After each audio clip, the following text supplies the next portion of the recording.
चलो, गवर्नेंस का 4 चैप्टर तो हम कल के वीडियो में कर लिए थे। आज हमको 5th चैप्टर से शुरू करना है। तो ई गवर्नेंस जो कि हमारा 5th चैप्टर होगा गवर्नेंस का, और ये काफ़ी रेलेवेंट भी हो गया है आज के टाइम में। और इस सेक्शन से ना यूपीएससी सवाल ज़्यादा पूछ रहा है। अब ऐसा नहीं है कि वो गवर्नेंस के सेक्शन में ही ई गवर्नेंस से सवाल पूछ रहा है, वो पॉलिटी के GS2 में, इकोनॉमिक्स के GS3 में, इसका लिंकेज अलग अलग GS में हो रहा है। तो इस चैप्टर से ना हमको कनेक्शंस अलग अलग जीएस के मिलेंगे और इससे क्वेश्चंस अच्छे बन रहे हैं। मतलब on an average 25-30 marks mains में ई गवर्नेंस डिजिटलाइजेशन से वो पूछ ही रहा है। अगर हम एसए को भी जोड़ ले, इंटरव्यू को भी जोड़ ले, तो इसकी वेटेज और बढ़ेगी। तो ई गवर्नेंस हम सब जानते हैं, ऐसा गवर्नेंस जिसमें आईटी टेक्नोलॉजी का, इंफॉर्मेशन कम्युनिकेशन टेक्नोलॉजी का इस्तेमाल किया जाए, ताकि गवर्नेंस का फंक्शंस जो है और उसका जो रिजल्ट है वो दोनों इम्प्रूव कर जाए। E governance means using information and communication technology to perform and improve governance functions and result. मतलब गवर्नेंस जो हो रहा है, जो प्रोसेस गवर्नेंस का हमारे यहाँ चल रहा है, जो हम ऊपर डिस्कस किए हैं, उस प्रोसेस के जो रिजल्ट हैं, आउटकम है, उसको इन्हेंस करेगा ई गवर्नेंस। और गवर्नेंस का जो फंक्शंस है, अलग अलग सर्विस जो डिलीवर कर रहा है, उसको इन्हेंस करेगा।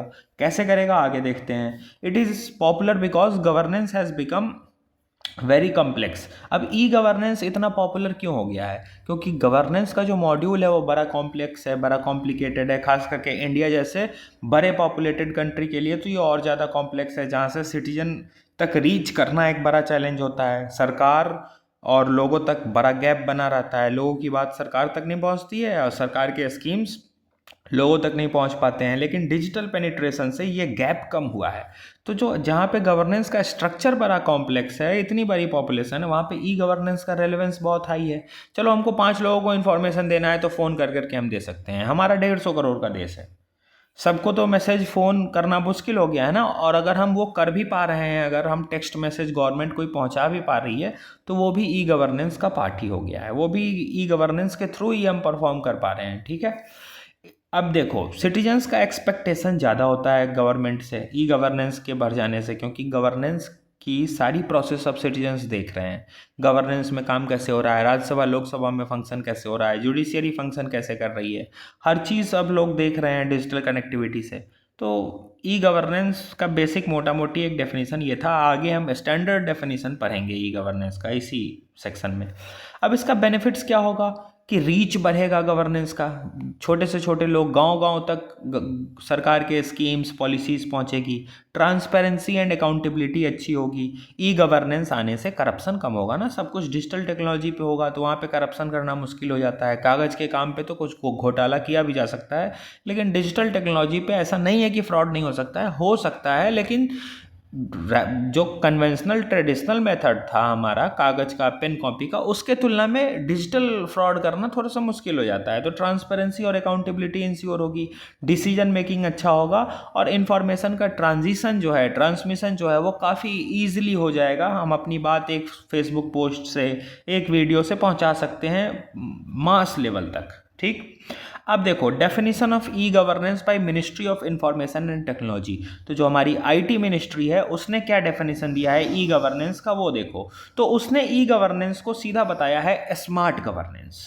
ई गवर्नेंस को मिनिस्ट्री ऑफ आईटी टेक्नोलॉजी क्या कहती है कि ये स्मार्ट गवर्नेंस है। और इसमें होगा क्या क्या, तो ये एकदम सिंपल होगा, मोरल होगा, मॉरल बेस्ड, मोरालिटी के बेसिस पे ये काम करेगा, अकाउंटेबल होगा, रेस्पॉन्सिव होगा और ट्रांसपेरेंट भी होगा। ये सारे वर्ड्स के डेफिनेशन हम ऊपर देख चुके हैं, अकाउंटेबल, रेस्पॉन्सिव, ट्रांसपेरेंट। और ये हम बेसिक जानते भी हैं कि अकाउंटेबिलिटी मतलब क्या, रेस्पॉन्सिव मतलब क्या, ट्रांसपेरेंट मतलब क्या। ठीक है। चलो, अब इस डेफिनेशन को हम अपने आंसर राइटिंग में यूज़ करेंगे। ये डेफिनेशन बहुत क्रूशियल हो जाएगा ई गवर्नेंस के लिए, क्योंकि ये डॉक्टर APJ अब्दुल कलाम की दी हुई डेफिनेशन है। ठीक। तो ये वेरी वेरी इंपॉर्टेंट हो जाएगा हमारे ई गवर्नेंस के डेफिनेशन के लिए। तो अगर कहीं ई गवर्नेंस का डेफिनेशन यूज़ हम करते हैं ना, तो प्रायोरिटी इस वाले को देंगे। ई गवर्नेंस की डेफिनेशन तो 1000 है, लेकिन प्रायोरिटी इसको देंगे क्योंकि ये APJ अब्दुल कलाम की दी हुई डेफिनेशन है, और वो अपने आप में एक इंडिया के लिए एसेट रह चुके हैं। और आज भी उनके कॉन्ट्रीब्यूशंस को हम बड़े रेस्पेक्ट के और ऑनर के साथ याद करते हैं। उन्हीं की देन है कि इंडिया परमाणु समृद्ध देश है, उन्हीं का ही देन है कि इंडिया इतना मिसाइल रिजीम में आगे गया।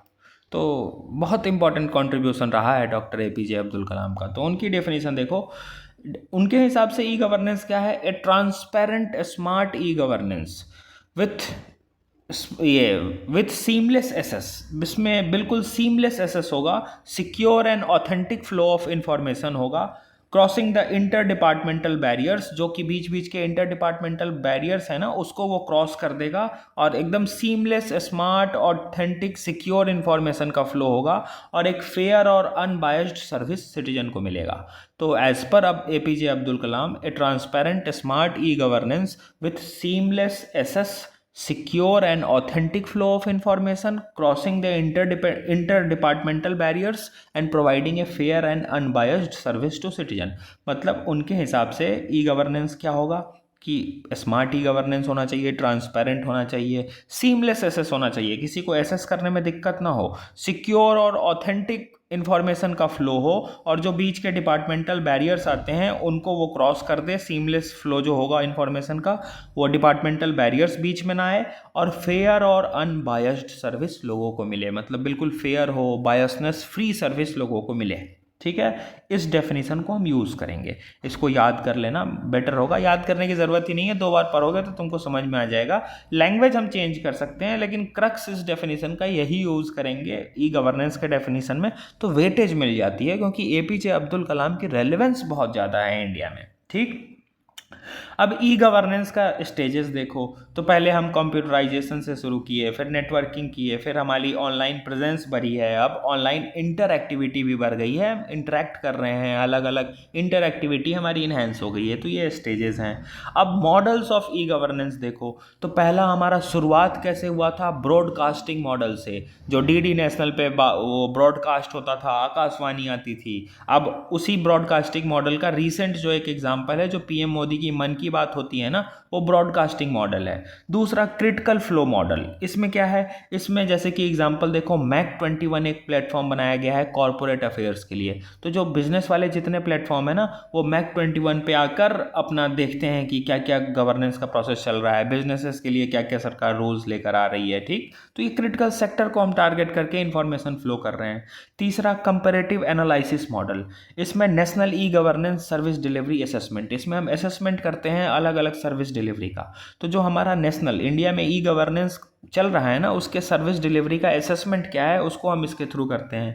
और चौथा advocacy, e advocacy mobilization and lobbying model, इसमें क्या है? जैसे कि MyGov.in पोर्टल है, MyGovernment.in पोर्टल है, जिसमें हम सिटीजन्स का पार्टिसिपेशन इन्हांस करते हैं, सिटीजन अपना रिव्यू डालते हैं, अपने व्यूज़ को एक्सप्रेस करते हैं रिगार्डिंग पॉलिसी मेकिंग। ठीक, पांचवा देखो इंटरैक्टिव सर्विस मॉडल, इसका एग्जांपल क्या होगा? ई डिस्ट्रिक्ट प्रोजेक्ट, अलग अलग हम जिले में जो डिस्ट्रिक्ट प्रोजेक्ट चला रहे हैं, वो एग्जांपल हो जाएगा इंटरैक्टिव सर्विस मॉडल का, कि जो हम सर्विस दे रहे हैं उसमें लोगों का इंटरेक्शन हम इंश्योर कर रहे हैं। तो ये अलग अलग मॉडल्स हैं ई गवर्नेंस के, जो कि सवाल इससे पूछता नहीं है। ठीक है, अब टाइप्स ऑफ इंटरेक्शन देखो कि ई गवर्नेंस में इंटरेक्शन कैसा कैसा होता है, इससे भी सवाल पूछता नहीं है।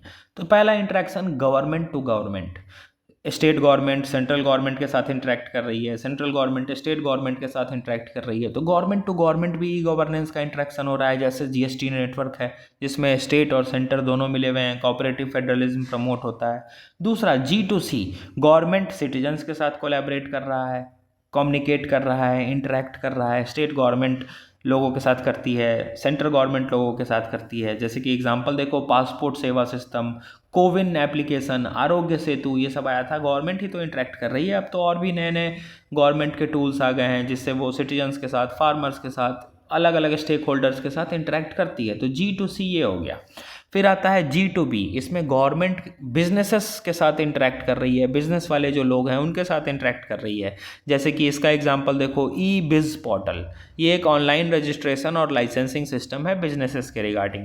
फिर चौथा इंटरेक्शन देखो G2E, गवर्नमेंट अपने एम्प्लॉयज़ के साथ भी, जो गवर्नमेंट के एम्प्लॉई हैं उसके साथ भी तो इंटरेक्ट करती है। जैसे कि HRMS, human resource management system, इसका एक एग्जांपल देखो, इंडियन रेलवे अपने एम्प्लॉय के साथ इसी सिस्टम से इंटरेक्ट करता है, ये ई गवर्नेंस का पार्ट है।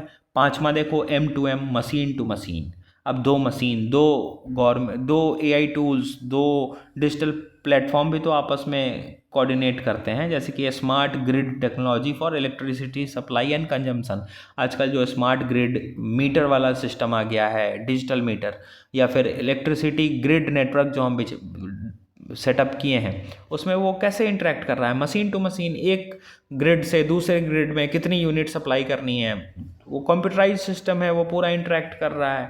हमारा जो एआई मॉडल है, हम कमांड दे देते हैं, वो पूरा दे देता है। तो ये हमारा इंटरेक्शन तो ह्यूमन और मोबाइल का हो गया। लेकिन कई बार होता है ना कि दो मशीन ही इंटरेक्ट कर रहे हैं आपस में, ठीक है। तो दो मशीन जब इंटरेक्ट करेंगे तो वो इंटरेक्शन M2M होगा। उसका एग्जांपल जैसे कि स्मार्ट ग्रिड टेक्नोलॉजी, जो कि इलेक्ट्रिसिटी सप्लाई और कंजम्पशन के लिए हम यूज़ कर रहे हैं। कंजम्पशन के लिए स्मार्ट मीटर लगा है और सप्लाई के लिए स्मार्ट ग्रिड सिस्टम हम लेकर आए हैं कि कितना बिजली ट्रांसफ़र करना है, एक ग्रिड से दूसरे ग्रिड में कितना जा रहा है, पूरा वो मशीन ही सब रेगुलेट कर रहा है, ह्यूमन इंटरफेरेंस उसमें है ही नहीं, ठीक। अब ई गवर्नेंस का बेनिफिट्स देख लो, तो ये मल्टीपल टाइम करंट अफेयर में पढ़े हैं। डिजिटल टेक्नोलॉजी का बेनिफिट वही ई गवर्नेंस का बेनिफिट हो जाएगा।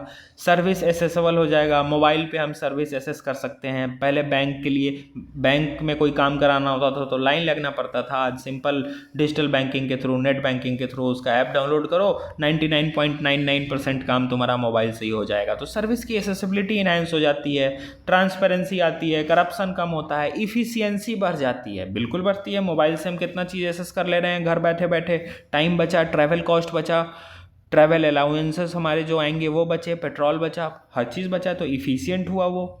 सिटीजन चार्टर ऊपर तुमको बताए हैं क्या है, एक बोर्ड लगा हुआ अलग अलग गवर्नमेंट ऑफिस में, वही है सिटीजन चार्टर। तो ई गवर्नेंस में सिटीजन चार्टर भी इनहेंस हुआ है। मोबाइल पे लोग देख लेते हैं कि किस ऑफिस में क्या काम होगा, लिखा होता है ना। तो सिटीजन चार्टर भी इनहेंस हुआ है ई गवर्नेंस से। और ये कॉस्ट इफेक्टिव है, सस्ते दामों में हम बड़ा सर्विस, बड़ा रीच तक लोगों तक पहुंच सकते हैं। इससे एम्पावरमेंट भी हुआ है, स्पेशली फीमेल एम्पावरमेंट हुआ है, लोगों का एम्पावरमेंट हुआ है, लोग गवर्नेंस से जुड़े हैं, लोगों का जो अवेयरनेस था वो इंक्रीज़ हुआ है पहले के तुलना में, और सर्विस डिलीवरी बहुत अच्छी हो गई है। तो ये ई गवर्नेंस के बेनिफिट्स हैं। अब कोर प्रिंसिपल्स देखो, कुछ कोर प्रिंसिपल्स हैं ई गवर्नेंस के, और ये according to second ARC, second administrative reform committee जो बैठी थी ना, उसकी सेकेंड ARC की रिपोर्ट के अकॉर्डिंग तुमको हम ये कोर प्रिंसिपल्स बता रहे हैं ई गवर्नेंस का। तो पूरा ये डाटा बैक्ड है नोट्स, इसके में कुछ करने की ज़रूरत नहीं है। पहला, क्लैरिटी ऑफ पर्पस। पहला प्रिंसिपल क्या होना चाहिए ई गवर्नेंस का, कि पर्पस एकदम क्लियरली मेंशन्ड हो। फोकस होना चाहिए कि व्हाट सिटीजन नीड, सिटीजन्स की नीड क्या है, rather than what technology can achieve. मतलब हमारा फोकस ये होना चाहिए कि लोगों की ज़रूरत क्या है वो परफॉर्म किया जाए, टेक्नोलॉजी तो क्या अचीव कर सकता है वो छोड़ दो, आर्टिफिशियल इंटेलिजेंस कहाँ तक पहुँच सकता है वो छोड़ दो, अभी लोगों की क्या ज़रूरत है उस ज़रूरत के हिसाब से AI को दो। इसलिए हम करंट अफेयर में तुम लोगों को कराते हैं, तो कई बार हम बोले हैं कि सब चीज़ AI से ही करवा लेने की क्या ज़रूरत है, जिसकी नीड हो वो काम कराओ। हमारा बैकअप तैयार है, AI टेक्नोलॉजी में हमको इक्विप्ड होना है हाईली। हम अपने AI को मॉडर्नाइज करके रखेंगे कि कभी इमरजेंसी आई तो हम हर काम AI से करवा लें। लेकिन अभी ही सब काम करवाने की क्या ज़रूरत है, अभी जितनी नीड है उतना काम करवा लो, ठीक। तो वही ये कह रहा है कि पर्पस बिल्कुल क्लैरिटी के साथ होना चाहिए कि सिटीजन्स की जो ज़रूरत है उतना दो, rather than technology can achieve. Technology तो बहुत कुछ अचीव कर सकता है, उससे मतलब नहीं है, लोगों की जो ज़रूरत है उतना पहुंचाओ पहले, ठीक। दूसरा, इन्वायरमेंट बिल्डिंग। अब इसमें इन्वायरमेंट बिल्डिंग मतलब ये इन्वायरमेंट नेचर वाला मत समझ लेना, ये वर्क इन्वायरमेंट की बात कर रहा है। ई गवर्नेंस के कोर प्रिंसिपल में दूसरा ये है कि जो वर्क इन्वायरमेंट वाला जो हमारा फिलॉसफी है ना ट्रेडिशनल वाला, उसको चेंज करना। पॉलिटिशियंस का, गवर्नमेंट ऑफिशियल्स का, सिविल सोसाइटी का, इन सब का माइंडसेट चेंज करना कि वो सब डिजिटल गवर्नमेंट, डिजिटल, ये जो हमारा डिजिटलाइजेशन का प्रोसेस चल रहा है, ये जो हम डिजिटल रिवॉल्यूशन कर रहे हैं, उसको हम कैसे इनकॉर्पोरेट करेंगे अपने गवर्नेंस के मॉड्यूल में। तो पॉलिटिशियन का, गवर्नमेंट ऑफिशियल का, सिविल सोसाइटी का, इन सब का इन्वायरमेंट बिल्ड कराना है हमको। इसका एक लेटेस्ट एग्जांपल तुमको हम बताते हैं। वो एक वेब सीरीज़ आई थी खाकी, उसमें जो IG था उसको जब लैपटॉप मिलता है तो वो कहता है ना कि ये जब हम SSP थे पटना के तब तो हमको बड़ा सा ये इतना बड़ा कंप्यूटर था, और अब हम IG हो गए हैं तब तुम हमको ये क्या छोटा सा लैपटॉप ला के दियो। तो उसको समझाता है कि नहीं नहीं, सारे आपके जितने लेवल के स्टाफ है ना सबको यही मिला है, उससे ज़्यादा फंक्शन इस लैपटॉप में है, और ईजिली मोबाइल है, आप इसको यहाँ से वहाँ ले भी जा सकते हैं। तब उसको समझ में आता है। तो ये माइंडसेट लाना कि टेक्नोलॉजी कैसे हम यूज़ कर सकते हैं, टेक्नोलॉजी एक बड़ा रोल प्लेयर है, ऐसा माइंडसेट डेवलप करना। साथ ही साथ पब्लिक अवेयरनेस रेज करना, उनका पार्टिसिपेशन इंश्योर करना और बेस्ट प्रैक्टिसेस को एक्सचेंज करना और सिटीजन्स को इन्वॉल्व करके गवर्नेंस को आगे बढ़ाना। तो ये हो गया। तीसरा, e governance as integral part of reform in governance. E governance एक बड़ा इंटीग्रल और इम्पॉर्टेंट पार्ट है अगर हमको गवर्नेंस में रिफॉर्म लाना है तो। Every government organization would have to integrate e governance module within itself. जितना भी गवर्नमेंट ऑर्गेनाइजेशन है सबको ई गवर्नेंस को इंटीग्रेट कर लेना चाहिए, डिजिटल टेक्नोलॉजी को इनकॉर्पोरेट करना चाहिए, और कर ही लिया है सारा ऑर्गेनाइजेशन। हर जगह डिजिटलाइजेशन तुमको देखने को मिल रहा है। तो ई गवर्नेंस इंटीग्रल पार्ट है अगर हमको गवर्नेंस को रिफॉर्म करना है तो। या फिर दुनिया के किसी भी चीज़ को, एग्रीकल्चर को, हेल्थ को, एजुकेशन को, किसी भी चीज़ को आज हमको रिफॉर्म करना है तो हमको डिजिटल टेक्नोलॉजी, ई टेक्नोलॉजी का इस्तेमाल करना होगा, तभी हम रिफॉर्म को कर सकते हैं। इसलिए आंसर राइटिंग में हम एक ट्रिक बताते हैं ना कि कोई भी क्वेश्चन पूछे रोल ऑफ टेक्नोलॉजी उसमें आएगा ही आएगा। एक पॉइंट तुम्हारा बना हुआ है, बेनिफिट्स में भी, वे फॉरवर्ड में भी और चैलेंजेस में भी। फ़ायदा टेक्नोलॉजी से हो रहा है, टेक्नोलॉजी से चैलेंजेस भी है, और वे फॉरवर्ड में भी टेक्नोलॉजी को हम एसेसेबल और सीमलेस टेक्नोलॉजी देकर एक पॉइंट बना सकते हैं। तो हर एक आंसर राइटिंग में एक पॉइंट तो फिक्स है, role of technology. Role of technology से क्या क्या फ़ायदे हो रहे हैं, टेक्नोलॉजी से चैलेंजेस क्या क्या हैं, वो चैलेंजेस वाले सेक्शन में आ जाएंगे। और जब हम सॉल्यूशन बताएंगे तो सॉल्यूशन बताएंगे, ठीक है टेक्नोलॉजी तो आ गया है लेकिन गांव में नेटवर्क नहीं पहुंचा है, इंफ्रास्ट्रक्चर नहीं है टेक्नोलॉजी के लिए, तो वे फॉरवर्ड में भी टेक्नोलॉजी का एक पॉइंट जुड़ेगा। तो हमारे आंसर राइटिंग का जो स्ट्रक्चर है ना उसका एक पॉइंट तो फिक्स है। 99.99% आंसर में एक पॉइंट रोल ऑफ टेक्नोलॉजी आएगा ही आएगा, क्योंकि इतना क्रूशियल हो गया है टेक्नोलॉजी। ठीक। चौथा देखो, e preparedness and step wise approach हमको लेकर चलना है। मतलब हमको जो डिजिटल हम रिवॉल्यूशन कर रहे हैं उसके लिए हमको तैयार रहना है और स्टेप वाइज अप्रोच लेकर चलना है। जैसे कि तैयार रहो, ई प्रिपेयर्डनेस मतलब डिजिटल टेक्नोलॉजी के लिए उसमें क्या क्या चैलेंजेस आ सकते हैं, उसको इनिशिएट करने के लिए, उसको इम्प्लीमेंट करने के लिए क्या क्या हमको चेंजेस लाने होंगे, उसके लिए तैयार रहो। फिर आइडेंटिफाई करो कि कौन कौन से ई गवर्नेंस के प्रोजेक्ट हमको इंश्योर करने हैं। उसके बाद उस आइडेंटिफिकेशन के बाद प्रायोरिटाइज करो कि कौन कौन से प्रोजेक्ट्स ज़्यादा ज़रूरी हैं, कौन कौन से प्रोजेक्ट्स ज़्यादा प्रायोरिटी बेसिस पे करने चाहिए, कौन कौन से प्रोजेक्ट को हम थोड़ा बाद भी कर सकते हैं। तो ये प्रायोरिटाइजेशन सेट करो। उसके बाद बिजनेस प्रोसेसेस री इंजीनियर करो उसको, ठीक है, दोबारा से डेवलप करो प्रायोरिटी वाले एरिया को और उसमें डिजिटल टेक्नोलॉजी का रोल को इनकॉर्पोरेट करो। देखो पहले तो तैयार हो, फिर आइडेंटिफाई करो, आइडेंटिफाई करने के बाद 3-4 प्रायोरिटी निकालो कि ये 3 काम तो सबसे पहले करना है, इस 3 सेक्टर में तो सबसे पहले डिजिटलाइजेशन को प्रमोट करना है। अब 3 सेक्टर आइडेंटिफाई कर लिया ना, तो उस 3 सेक्टर को री इंजीनियर करो, उसमें डालो डिजिटल टेक्नोलॉजी। वही लिखा है डेवलपिंग टेक्नोलॉजिकल सॉल्यूशन, उसमें टेक्नोलॉजिकल सॉल्यूशन डालो री इंजीनियरिंग करके, और फिर इम्प्लीमेंट कर दो ई गवर्नेंस का वो प्रोजेक्ट। ठीक है, तो ऐसे वो इम्प्लीमेंटेशन होता है। 5वां, disciplined way of working. Working का जो वे हो बिल्कुल डिसिप्लिन्ड हो, मॉनिटरिंग और इवैल्यूएशन करते रहो, सिक्योर फेयर सेफ सिस्टम लाओ और डिजास्टर रिकवरी सिस्टम भी रखो कि कभी फ्रॉड हो गया, कभी हाईजैक हो गया, तब कैसे रिकवर करोगे, इसके लिए भी तैयार रखो। सस्टेनेबिलिटी पे फोकस करो कि वो बिल्कुल सस्टेनेबल और साउंड हो, हमारा जो रिवॉल्यूशन हो रहा है डिजिटल टेक्नोलॉजी का वो सस्टेनेबल हो, साउंड हो। और अलाउइंग फॉर हॉरिजॉन्टल एप्लीकेबिलिटी, इसका मतलब क्या हुआ, coordinating mechanism across states and organisation.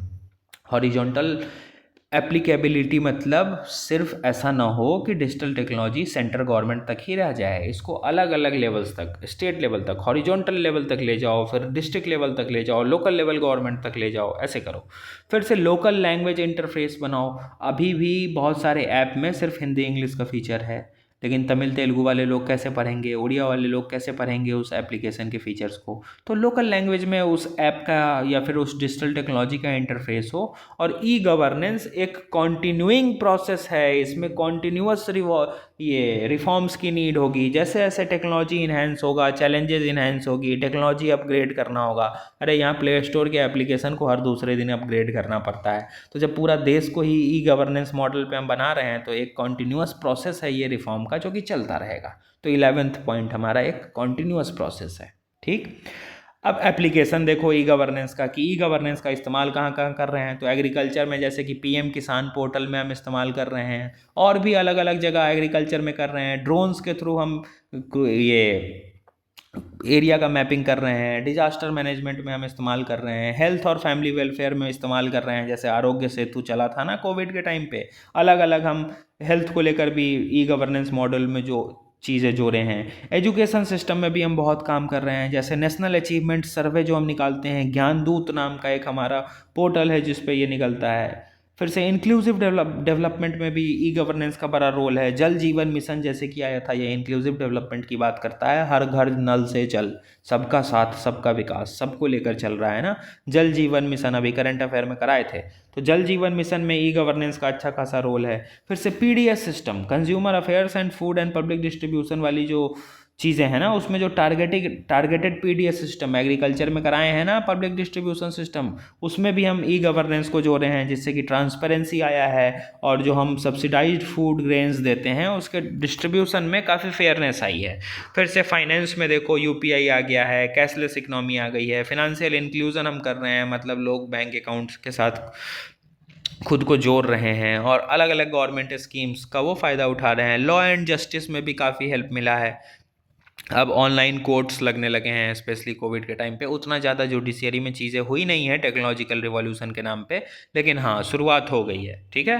फिर से होम अफेयर्स लेवल पे भी देखो, inter operable criminal justice system हम लेकर आ गए हैं। करंट अफेयर में एक और हम तुमको कराए हैं जून जुलाई के करंट अफेयर में, सीसीटीएनएस नेटवर्क, मतलब इंडिया का जितना पुलिस स्टेशन है वो उस सीसीटीएनएस नेटवर्क के साथ इंटीग्रेट कर चुका है। और एग्जाम्पल दिए थे कि तुम लोग सीआईडी देखे होगे, तो वो कैसे एक क्रिमिनल का फोटो डालता है और पूरा मुंबई के डाटाबेस में उसको दिखा देता है कि ये कहाँ का रहने वाला है, किस पुलिस स्टेशन में इस पे एफआईआर दर्ज है, ये इसका क्रिमिनल बैकग्राउंड है कि नहीं। तो वो सीसीटीएनएस नेटवर्क है ना, वैसा ही काम करेगा, और इंडिया के अप्रोक्स 80% प्लस 90% पुलिस स्टेशन में वो इम्प्लीमेंट हो चुका है, ठीक है।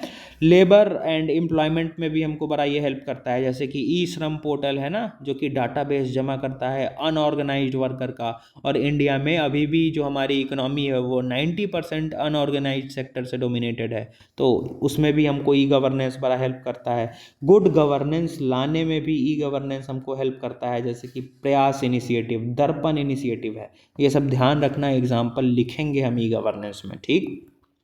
अब इसके लिमिटेशंस और चैलेंजेस है, बहुत बार तुम पढ़े हो करंट अफेयर में, बहुत बड़ी पॉपुलेशन है और इंडिया में डिजिटल लिटरेसी के नाम पे अभी भी कुछ खास ऐसा है नहीं, अभी भी डिजिटल लिटरेसी उतनी इंडिया में है नहीं। इंडिया में अभी भी टेक्नोलॉजिकल इंफ्रास्ट्रक्चर की कमी है, करप्शन ज़्यादा है, एसेसिबिलिटी और अफोर्डेबिलिटी ऑफ टेक्नोलॉजी, हर कोई high tech mobile net connection afford भी नहीं कर पा रहा है, एसेसिबल भी नहीं है, गाँव में टावर्स नहीं पहुँचे हैं अभी तक, डाटा प्राइवेसी और सिक्योरिटी एक चैलेंज है, लैक ऑफ अवेयरनेस, सिटीजन को अवेयरनेस ही नहीं है कि कैसे एसेस करते हैं डिजिटल टेक्नोलॉजी को, ये इशू है। फिर से इंटरनेट का पेनिट्रेशन उतना नहीं है, जो तुमको हम बता रहे थे कि गांव में अभी भी इंटरनेट कनेक्शन को लेकर इशू आते हैं, ठीक है। गांव छोड़ो, इवन शहर वाले एरिया में आ जाते हैं यार, हम जहाँ रह रहे हैं यूपी में, इलाहाबाद रीजन में, यहाँ कुछ कुछ ऐसे एरिया हैं ना जहाँ वो सीधा जो 5G चलता है वो 5G से सीधे LTE पे आएगा, और LTE पे इतना बफर करता है कि ऑनलाइन पेमेंट में हम ये समस्या झेल चुके हैं। तो इंटरनेट की कनेक्टिविटी उतनी अच्छी नहीं है। डिजिटल डिवाइड बहुत ज़्यादा है, डिजिटल डिवाइड मतलब हैव्स एंड हैव नॉट्स, ये एक टर्म ध्यान रखना, करंट अफेयर में मल्टीपल टाइम कराए हुए हैं, बोले ना गवर्नेंस पूरा करंट अफेयर से लिंक्ड है। हैव्स एंड हैव नॉट्स, यहाँ दो टर्म हम यूज़ करते हैं। हैव्स मतलब जिनके पास डिजिटल टेक्नोलॉजी का एसेस है, और हैव नॉट्स जिनके पास नहीं है। तो डिजिटल डिवाइड अभी भी है, बहुत सारे लोगों के पास एसेस ही नहीं है मोबाइल का, अच्छे इंटरनेट कनेक्शन का। फिर से कल्चरल बैरियर्स भी बहुत हैं, लैंग्वेज की डाइवर्सिटी इंडिया में इतनी है, और जो डिजिटल टेक्नोलॉजी की लैंग्वेज है वो इंग्लिश या हिंदी में मिलते हैं। अब धीरे धीरे एप्लीकेशन सब अलग अलग भाषा ला रहा है, लेकिन वो है तो नहीं, कंप्लीट तो नहीं आया है। तमिल तेलुगु उड़िया वाले लोग, या फिर जिनकी रीजनल लैंग्वेज है वो उसको एसेस नहीं कर पाते हैं, ये एक चैलेंज है। फिर से ट्रस्ट डेफिसिट, लोगों को भरोसा नहीं हो पाता है, इतना करप्शन है गवर्नेंस में, गवर्नमेंट में इतना करप्शन है कि लोग भरोसा नहीं कर पाते हैं, लोग को लगता है कि ये सब बेकार की बातें हैं, यहाँ काम करना बेवकूफ़ी है, कि छोड़ो यार। मतलब मेरे ही नाना जी लोग हैं ना, वो अभी भी ATM कार्ड नहीं लिए हैं, उनका कहना है कि ये सब बेकार है, फ्रॉड होगा, पैसा लूट लेगा। अब बताओ, मतलब ओल्ड माइंडसेट है, काफ़ी एजेड हो गए हैं वो, अब 85+ हो गई है उनकी एज, तो अब हम क्या करेंगे, ATM लेके वो पैसा लुटा जाएगा, पेंशन सरकार दे रही है, कोई फ़ायदा नहीं है वो लेकर। उनका यही कहना है, ATM वो अभी तक नहीं बनवाए हैं, बस उनका बैंक अकाउंट है और वो मैसेज है कि आपके सरकार की पेंशन इतनी आ गई और इतना पैसा आपने विड्रॉ किया, वो अभी भी चेक से काम करते हैं, हाथ से जाकर डिपॉजिट करते हैं। तो ट्रस्ट की डेफिसिट है कि ना, अभी भी भरोसा नहीं है लोगों को। और डिजिटल लिटरेसी की कमी है, ये शायद रिपीटेड पॉइंट है, हम ऊपर लिखे हैं ये, ठीक है। अब इसका सॉल्यूशन क्या है? तो इंडिया में डिजिटल इंफ्रास्ट्रक्चर को बढ़ाओ, डाटा सिक्योरिटी को इन्हेंस करो, लोगों का पार्टिसिपेशन इंश्योर करो, अवेयरनेस फैलाओ, डिजिटल लिटरेसी फैलाओ, मल्टीलिंगुअल सपोर्ट डालो, अलग अलग जो एप्लीकेशंस आ रहे हैं उसमें सिर्फ हिंदी इंग्लिश ना हो, अलग अलग भाषा रीजनल लैंग्वेजेस का भी उसमें प्रोविज़न हो, कोलैबोरेशन प्रमोट करो अलग अलग डिपार्टमेंट्स के बीच, इंसेंटिवाइज करो एफर्ट्स को, जो अच्छा काम कर रहा है ई गवर्नेंस में उसको कुछ इंसेंटिव दो ताकि वो उससे मोटिवेट होकर और अच्छा काम करो। जो डिजिटल डिवाइड है, हैव्स एंड हैव नॉट्स, जो ऊपर बताए, उसको ठीक करो, सबके पास एक्सेस होना चाहिए डिजिटल टेक्नोलॉजी का। यूज़र सेंट्रिक डिज़ाइन बनाओ, मतलब जो तुम्हारा टेक्नोलॉजी का, तुम्हारा जो ऐप का पोर्टल हो वो ऐसा ना हो, इतना कॉम्प्लेक्स ना हो कि लोगों को समझ ही नहीं आ रहा है, अकाउंट ही नहीं बना पा रहे हैं। तो यूज़र सेंट्रिक डिज़ाइन हो, ईजिली लोग उसको बना सके, अकाउंट एसेस कर सके, ऐसा बनाओ। ओवरकम रेसिस्टेंस टू चेंज, ये वही वाला चेंज है जो मेरे नाना जी एटीएम सिर्फ अभी चला रहे हैं, एटीएम कार्ड नहीं लिए हैं ना, और वो अभी भी चेक से काम करते हैं विड्रॉल निकालने के लिए, विड्रॉल फॉर्म डालकर वो विड्रॉ करते हैं, किसी के अकाउंट में डालना है तो चेक का इस्तेमाल वो ज़्यादा करते हैं। तो क्या है, वो रेसिस्टेंट हो गए हैं कि नहीं हमको चेंज नहीं होना है। तो इस रेसिस्टेंस को ठीक करने की ज़रूरत है कि लोग जो अब कह रहे हैं कि ना ये भरोसेमंद चीज़ नहीं है, ये ऑनलाइन तो ऑनलाइन बेकार है, अभी भी लोग कहते हैं, तो उस जो रेसिस्टेंस है उनकी, उसको, उस फीलिंग को बदलो, उनका ट्रस्ट गेन करो और ट्रेनिंग प्रोवाइड करो अलग अलग गवर्नमेंट ऑफिशियल्स को, ताकि वो एक्सपर्टीज़ आ सके उनका, तभी तो वो एक्सपर्ट होंगे, तभी तो वो सर्विस अच्छे से डिलीवर कर पाएंगे, ठीक है। अब कुछ केस स्टडी देख लो, जैसे केरला में पार्टिसिपेटरी बजट चलाया जाता है, एग्जाम्पल लिखना केरला का, हम लिखे हैं तो कुछ काम से लिखे हैं, इससे नंबर एक्स्ट्रा मिलता है डालना। बेंगलुरु में जनाग्रह हमने शुरू किया है, जो कि ई गवर्नेंस का एक अच्छा एग्जाम्पल होगा, तो लिखना इस केस स्टडी को, ठीक। चलो अब छठे टॉपिक पे आ जाओ, प्रेशर ग्रुप्स। ये क्या होते हैं? हम बचपन से पढ़ते आए हैं ये, मतलब समझो ना 9th-10th के एनसीईआरटी का ये चैप्टर है। प्रेशर ग्रुप्स क्या होते हैं? A group of people who organized actively for promoting and defending their common interest, इनको हम इंटरेस्ट ग्रुप भी कहते हैं। ये ग्रुप ऑफ पीपल होता है, लाइक माइंडेड कम्युनिटी का ग्रुप होता है, जो कि ऑर्गेनाइज होते हैं, ताकि ऑर्गेनाइज एक्टिवली, मतलब एक्टिव होकर वो ऑर्गेनाइजेशन बनाते हैं ताकि अपने इंटरेस्ट को प्रमोट कर सके और जो उनके खिलाफ चीज़ें हो रही है उसको वो डिफेंड कर सके। इसको हम इंटरेस्ट ग्रुप भी कहते हैं। Pressure group influence the policy making and policy implementation of government. अब ये प्रेशर ग्रुप इन्फ्लुएंस करता है गवर्नमेंट के पॉलिसी मेकिंग को कि ये काम होना चाहिए, ये काम नहीं होना चाहिए, by protesting, by raising voice, slogans, ऐसे करके। या फिर सरकार को कोई काम करने से रोकना है तो उसको रोकता भी है, और करवाने में, अगर कोई काम करवाना है सरकार से, इम्प्लीमेंट करवाना है, तो उसके लिए भी, अरे हम सुनते नहीं है कि 20 लोग प्रोटेस्ट कर रहे हैं, तो वो क्यों कर रहे हैं? कोई बात उनको मनवानी है, या फिर कुछ काम करवाना है सरकार से, या कुछ फैसला वापस लेवाना है सरकार का। तो ये सब को प्रेशर ग्रुप्स के एग्जाम्पल में हम समझ सकते हैं। जैसे कि एग्जाम्पल देखो, तुरंत समझ में आ जाएगा, आरएसएस, ठीक, संयुक्त किसान मोर्चा, ठीक है, जो कि फार्मर्स के वेलफेयर की बात करता है। तो तुमको हम बोले ना कि लाइक माइंडेड लोग एक साथ आकर अपने इंटरेस्ट को प्रमोट करने की बात यहाँ पे करते हैं, सरकार पे दबाव डालने का काम करते हैं, इसीलिए इनको प्रेशर ग्रुप कहा गया है, कि प्रेशर क्रिएट करते हैं कि ये काम करो या ये काम तुमको नहीं करना है। इस बात को लेकर दबाव डालते हैं, स्लोगन्स के थ्रू, प्रोटेस्ट के थ्रू, अलग अलग चीज़ करके, ठीक। अब अलग अलग टेक्निक्स वो क्या यूज़ करते हैं भाई? लॉबिंग करना, प्रोपेगेंडाइजिंग करना, अलग अलग प्रोपेगेंडा बनाकर रेज करना, इलेक्शन नियरिंग करना, इसका मतलब सीधा दबाव डालना कि वोट इन्फ्लुएंस करना, ये सब तरीका वो डालते हैं सरकार पे प्रेशर डालने का, हम सब देख रहे हैं सोसाइटी में।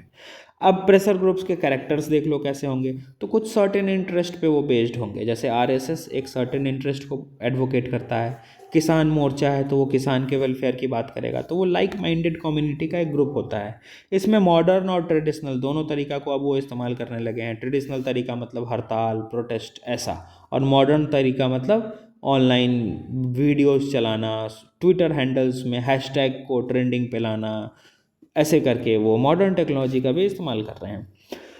Resulting out of increasing pressure and demand on resource. अब वो वही प्रेशर और डिमांड जो रिसोर्सेज पे आ रहा है उसको वो एक तरीके से सरकार पर दबाव डालते हैं कि ये काम होना चाहिए, ये काम नहीं होना चाहिए। रिजल्ट आउट करते हैं कि ये काम करो या ये काम नहीं करो। जो रिसोर्स की डिमांड आ रही है उसको वो मैनेज करते हैं, प्रेशर डालते हैं कि गवर्नमेंट पे कि ये काम करो या ये काम नहीं करो। सिंपल सी चीज़। इनएडुकेसी ऑफ पॉलिटिकल पार्टीज़, जो पॉलिटिकल पार्टीज़ की इनएडुकेसी है ना, उसको वो पूरा करने में हेल्प करते हैं कि जहाँ जहाँ पॉलिटिकल पार्टीज़ लैकिंग कर रहा है, लैक कर रहा है, उसको पूरा करने में वो हेल्प करते हैं, प्रोटेस्ट करके, उनकी आवाज़ उठाकर कि ये काम होना चाहिए। रिप्रेजेंट्स चेंजिंग कॉन्शियसनेस, वो चेंजिंग कॉन्शियसनेस दिखाते हैं। कॉन्शियसनेस मतलब जो हमारे मन में चल रहा है ना, कॉन्शियंस जिसकी हम बात करते हैं ना, तो उसको वो दिखाते हैं कि ये बदलाव होना चाहिए, ऐसा सोसाइटी होना चाहिए। तो ये कुछ बेसिक कैरेक्टर्स हैं प्रेशर ग्रुप के। इसको क्या हम हिंदी में समझाए, या तो एक लाइन में ऐसे हम लिखे हैं कि कोई भी पढ़े तो समझ में आ जाएगा। ठीक। अब टाइप्स ऑफ प्रेशर ग्रुप देखो, तो एक होते हैं ये इंस्टीट्यूशनल इंटरेस्ट ग्रुप्स। ये क्या होते हैं, तो ये पार्ट होते हैं गवर्नमेंट मशीनरी के, और अपने इन्फ्लुएंस को एक्सर्ट करने की कोशिश करते हैं। जैसे कि आईएएस एसोसिएशन, डीएम्स का एसोसिएशन होता है, ब्यूरोक्रेट्स का एसोसिएशन होता है। गवर्नमेंट के पार्ट हैं लेकिन अपने इन्फ्लुएंस को और ज़्यादा एक्सर्ट करने की कोशिश कर रहे हैं, इन्हेंस करने की कोशिश कर रहे हैं। ठीक। दूसरा, आईएएस वही जो तुम बनने की तैयारी कर रहे हो, उन्हीं का ये एसोसिएशन, ये इंस्टीट्यूशनल इंटरेस्ट ग्रुप्स कहलाता है या इंस्टीट्यूशनल प्रेशर ग्रुप्स कहलाता है। ठीक।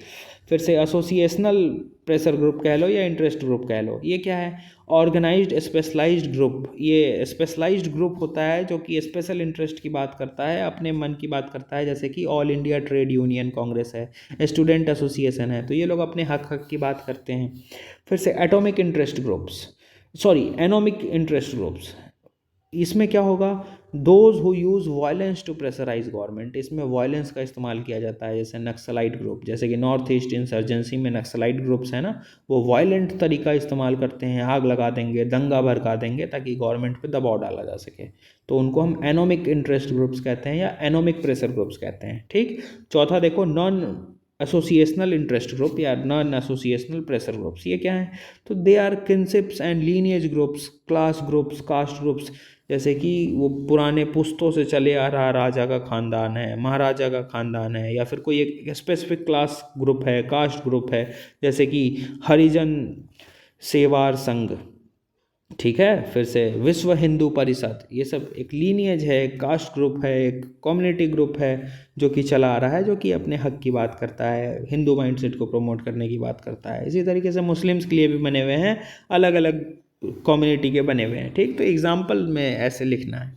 अब इनका फंक्शंस देखो और इनके रोल्स देखो। तो इंटरेस्ट आर्टिकुलेशन, ये अपने इंटरेस्ट को प्रमोट करते हैं। एजेंट ऑफ पॉलिटिकल सोशलाइजेशन, इनको हम पॉलिटिकल सोशलाइजेशन का एजेंट भी बोलते हैं। पॉलिटिकल सोशलाइजेशन मतलब लोग और सरकार के बीच जो गैप है ना, उसको पूरा करने का ये काम करते हैं। देखो, play a vital role in two way communication, link between people and government. Political socialization मतलब लोगों को सोशलाइज करा रहे हैं। देखो, एक बच्चा का सोशलाइजेशन होता है ना, एक छोटा सा बच्चा जब जन्म लिया है तो उसको कुछ नहीं पता है, हम उसको सोशलाइज करते हैं। देखो ये मम्मी है, देखो ये पापा है, ये भैया है, ये दोस्त है, ये गाड़ी है, ये बस है, ये ट्रक है। तो हम आसपास के इन्वायरमेंट से उसको सोशलाइज करा रहे हैं। तो जो अभी भी इंडिया में पॉलिटिकल सिनेरियो को लेकर जो बैकवर्डनेस है ना, कि लोगों को पता ही नहीं है कि पॉलिटिक्स काम कैसे कर रहा है, इंडिया में गवर्नमेंट काम कैसे कर रहा है, रन कैसे कर रहा है, क्या स्ट्रक्चर है, अभी भी बैकवर्डनेस बहुत है। तो ये जो प्रेशर ग्रुप्स है ना, ये पॉलिटिकल सोशलाइजेशन का काम करते हैं, लिंक का काम करते हैं लोग और गवर्नमेंट के बीच। ठीक। इनका एडमिनिस्ट्रेशन में भी रोल होता है। जैसे कि देखो, actively involve in the process of administration through lobby करके ये एडमिनिस्ट्रेशन में भी काम करते हैं। जैसे कि डीएम साहब कोई काम नहीं कर रहे हैं तो डीएम साहब का ऑफिस घेर लो। ठीक। ये प्रेशर ग्रुप करते हैं, ऐसे ही तरीका अपनाते हैं वो। फिर से रोल इन जुडिशियल एडमिनिस्ट्रेशन में भी इनका हेल्प है, ये रोल आता है। जैसे कि helps in formulating public opinion बनाने में ये हेल्प करते हैं। जैसे कि स्ट्रे डॉग पे अभी जजमेंट आया था ना सुप्रीम कोर्ट का, उसमें क्या हुआ, एक लाइक माइंडेड ग्रुप ही तो आकर दबाव इतना डाला कि जुडिशियरी को अपना डिसीजन बैकवर्ड लेना पड़ा, पीछे खींचना पड़ा। तो जुडिशियल एडमिनिस्ट्रेशन में भी उनका बड़ा रोल रहता है, ताकि पब्लिक ओपिनियन को वो शेप कर सके, जिससे कि जो लेजिटिमेट चीज़ है वो हो सोसाइटी में। अब इसका मिसयूज़ भी होता है, लेकिन वो अलग चीज़ है। अभी हम तो इसके बेनिफिट्स देख रहे हैं ना, शॉर्टकमिंग्स आगे देखेंगे। देखो लिखा है, आगे पढ़ो, improving the quality of government, इससे क्वालिटी ऑफ गवर्नमेंट इंप्रूव होगा। बिल्कुल होगा, सरकार पे एक दबाव रहेगा ना कि हम ये काम नहीं करेंगे तो प्रेशर ग्रुप वाला आ जाएगा प्रेशर डालने के लिए, तो क्वालिटी ऑफ गवर्नमेंट गवर्नेंस भी इसकी इन्हेंस होती है। फैसिलिटेटिंग सोशल प्रोग्रेस, सोसाइटी का प्रोग्रेस भी होता है और सोशल स्टैग्नेशन को ये रोकने से ये प्रिवेंट करता है। सोशल स्टैग्नेशन मतलब लोग बिल्कुल आइसोलेट हैं, उनको पता ही नहीं है, एक बार 5 साल में वोट डाल दिया, उसके बाद उनको पता ही नहीं चल रहा है सरकार क्या कर रही है, सरकार को कैसे काम कोई करवाना है, कैसे उनका काम होगा, ये कुछ पता ही नहीं है, तो उसको वो रोकता है। देखो ऊपर ही लिखे हैं ना कि पॉलिटिकल सोशलाइजेशन का काम कर रहा है, तो उसी से मिलता जुलता ये पॉइंट है। साथ में ये सोशल कोहिजन और पॉलिटिकल स्टेबिलिटी को भी प्रमोट करते हैं, सोसाइटी में यूनिटी बनाकर रखते हैं, पॉलिटिकल स्टेबिलिटी को प्रमोट करते हैं, अकाउंटेबिलिटी इन्हेंस करवाते हैं, जो ऑफिसर्स हैं उनसे काम करवाते हैं तो उनकी अकाउंटेबिलिटी उनको याद दिला रहे हैं। जैसे कि स्टूडेंट एसोसिएशन देखो अलग अलग, वो आजकल डीयू का प्रेसिडेंट हो गया, ये सब उसका रील वायरल होता है ना कि क्यों नहीं काम हो रहा है, डीयू में वीसी को पकड़ो, वाइस चेयरमैन को पकड़ो, चांसलर को पकड़ो कि क्यों नहीं काम हो रहा है, तो अकाउंटेबल बनाते हैं अलग अलग ऑफिशियल्स को और डिसीजन मेकर्स को, ताकि ये गवर्नेंस इनहेंस हो। तो ये इसका रोल हो गया और फंक्शन हो गया किसका, प्रेशर ग्रुप्स का। अब शॉर्ट कमिंग्स देख लो, तो कभी कभी प्रेशर ग्रुप्स वाले ना बहुत टुच्चा सा, ये नैरो मतलब यहाँ पे टुच्चा सा, जो प्रेशर ग्रुप का रियल सच्चाई है ना उससे हटके वो सेल्फिश इंटरेस्ट कभी कभी लेकर आ जाते हैं। कभी कभी इन्हीं प्रेशर ग्रुप्स को फंडिंग दे दी जाती है और ये फंडिंग देश में भी मिल जाती है एंटी नेशनल ग्रुप से, और कभी कभी deep state actors, deep state actors internal security में हम कराएंगे, बाहर के देशों के एजेंट से इनको फंडिंग मिल जाती है कि इस बात को लेकर मुद्दा भड़काओ, तो वो भड़काते हैं, उनको पैसा मिल गया। तो प्रोपगेटिंग एक्सट्रीमिज्म, वो एक्सट्रीमिज्म फैलाते हैं पैसे ले लेकर, ठीक है, ये इनके शॉर्ट कमिंग्स हैं। वो अपने पावर का मिसयूज़ करते हैं, इनस्टेबिलिटी क्रिएट कर सकते हैं, करते हैं, तुमको हम बताएं ना कि इनके शॉर्ट कमिंग्स, चैलेंजेस ये सब है। तो ये सब इनके चैलेंजेस हैं। प्रेशर ग्रुप्स हम पूरा कंप्लीट कर लिए, फंक्शन देख लिए, रोल देख लिए, चैलेंजेस देख लिए, अलग अलग टाइप्स ऑफ प्रेशर ग्रुप्स देख लिए, कैरेक्टर देख लिए प्रेशर ग्रुप का, कौन कौन से टेक्निक यूज़ करते हैं वो देख लिए, और प्रेशर ग्रुप होता क्या है वो देख लिए, कहानी ख़त्म, कुछ भी पूछे नहीं छूटेगा। अब इस शॉर्ट कमिंग्स को हम कैसे दूर कर सकते हैं, उनको अकाउंटेबल बनाएंगे। प्रेशर ग्रुप्स के लिए भी एक डेडिकेटेड बॉडी बना सकते हैं जो उनके मिसकंडक्ट को रेगुलेट करेगा, उनके लिए कुछ हम रूल्स एंड रेगुलेशन फॉर्मलाइज कर सकते हैं, ठीक है, इस तरीके से चीज़ें हम कर सकते हैं। चेक्स एंड बैलेंस रख सकते हैं कि इनका प्रोपेगेंडा कहाँ से आ रहा है, तो वे फॉरवर्ड में ऐसे 3-4 पॉइंट हम बना सकते हैं। 7वां सोशल ऑडिट, याद करो मनरेगा जब करा रहे थे VBG रामजी एक्ट, तो कब बताए थे ना सोशल ऑडिट्स आएगा गवर्नेंस में, पूरा एक चैप्टर है, आ गया सोशल ऑडिट। सोशल ऑडिट क्या है, एक प्रोसेस है जिसमें हम मेज़र करते हैं, रिपोर्ट करते हैं और इन्हेंस करते हैं किसी भी ऑर्गेनाइजेशन की परफॉर्मेंस को, सोशल परफॉर्मेंस को, in order to held it responsible to its stakeholder. और क्यों हम रिपोर्ट करते हैं, परफॉर्मेंस एनालिसिस करते हैं, ताकि वो जो ऑर्गेनाइजेशन है, ताकि वो जो एडमिनिस्ट्रेशन की यूनिट है, या फिर जो वो लोग बैठकर वो काम करने की जिम्मेदारी लिए हुए हैं, वो रिस्पॉन्सिबल रहे अपने काम के लिए, उनको डर रहे कि अगर ये काम नहीं करेंगे तो ऑडिट हो जाएगी, पकड़े जाएंगे कि हाँ हम काम नहीं किए हैं, DM साहब आ जाएंगे ऑडिट करने, डर होता है ना, तभी वो काम करते हैं। तो सोशल ऑडिट एक ऐसा टूल है जिसमें हम मेज़र कर रहे हैं, रिपोर्ट कर रहे हैं और ऑर्गेनाइजेशन का जो सोशल परफॉर्मेंस है उसको इन्हेंस भी कर रहे हैं, ताकि जो ऑर्गेनाइजेशन में काम करने वाले लोग हैं, गवर्नमेंट ऑफिशियल्स हैं, वो अपने रिस्पॉन्सिबिलिटी को लेकर अकाउंटेबल रहे, ठीक।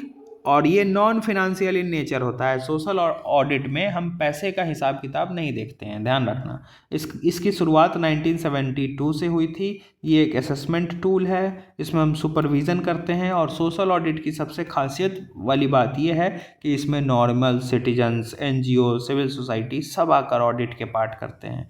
अभी तो एक ऑडिट तुमने सुना होगा कि गवर्नमेंट का ही ऑफिसर कोई आया, ऑडिट करके चला गया, तो सोशल ऑडिट में वो चीज़ नहीं होती है। गवर्नमेंट के ऑफिसर्स तो रहेंगे, साथ में लोग भी रहेगा, उस जहाँ जिस ऑर्गेनाइजेशन में ऑडिट करने जा रहे हैं उस एरिया के लोकल सिटीजन्स भी पार्टिसिपेट कर सकते हैं कि हम भी सोशल ऑडिट का हिस्सा होना चाहते हैं।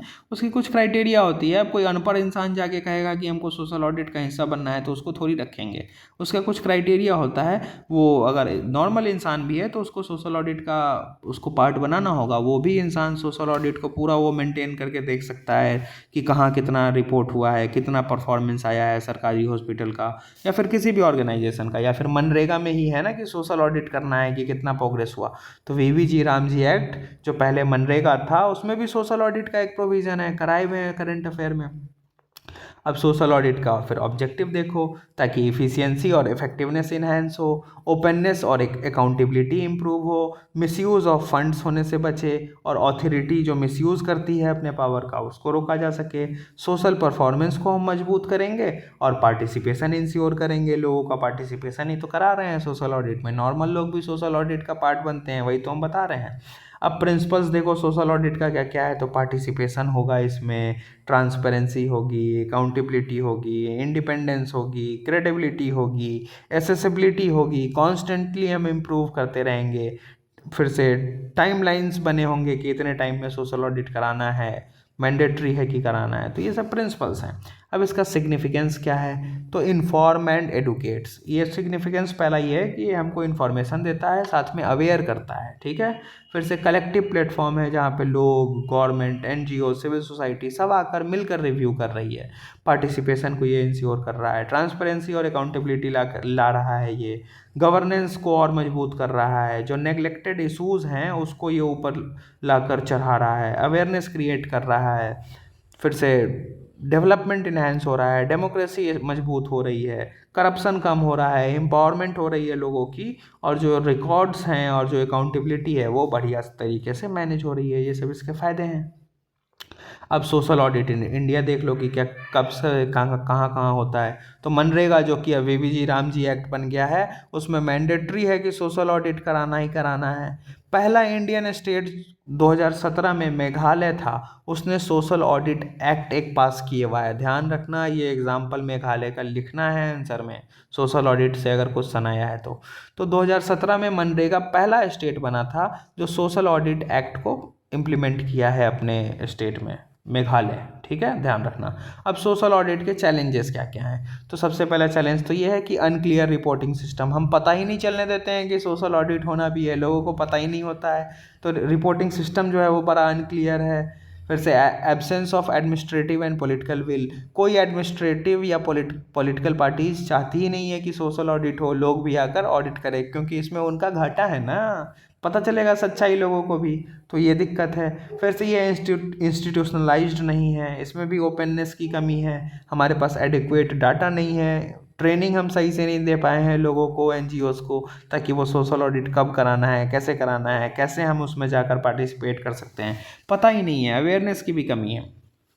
और प्रोग्राम स्पेसिफिक चैलेंजेस भी हैं। मनरेगा का ही एक क्रिटिसिज्म हम पढ़ते हैं ना कि टाइमली सोशल ऑडिट होता ही नहीं है, तो चैलेंजेस हैं। अब वे फॉरवर्ड क्या है, तो लोगों को अवेयर करो कि भैया सोशल ऑडिट जैसी नाम की भी कोई चीज़ है, तुम भी जाकर ऑडिट का पार्ट बन सकते हो।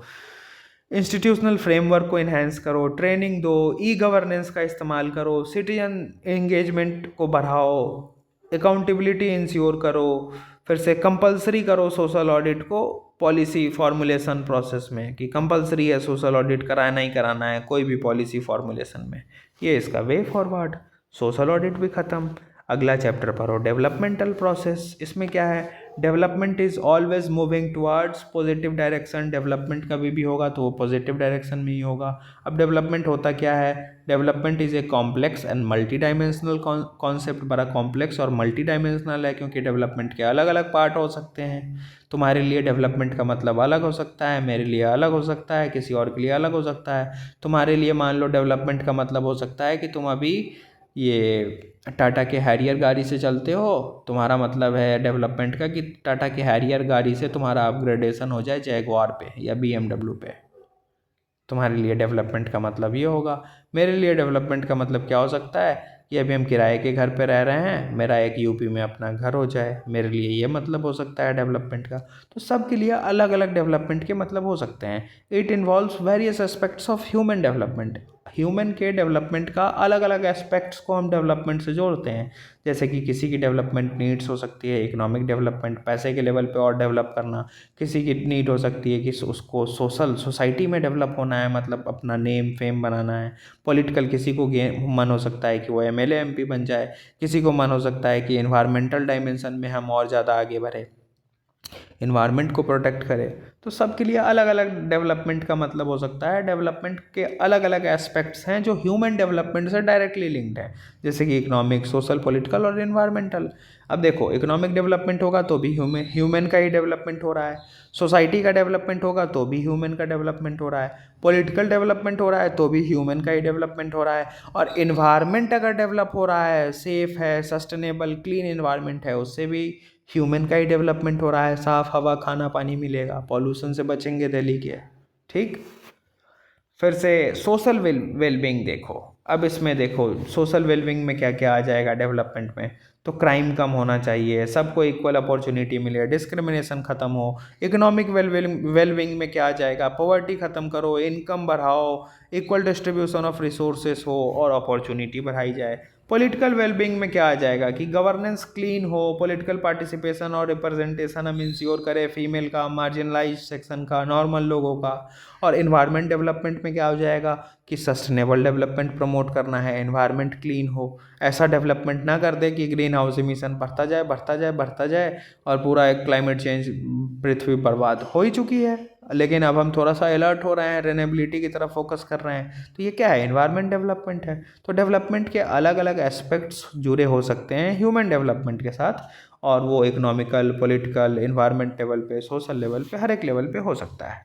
खत्म डेवलपमेंट प्रोसेसेस। आठवां देखो पॉलिसी, पब्लिक पॉलिसी।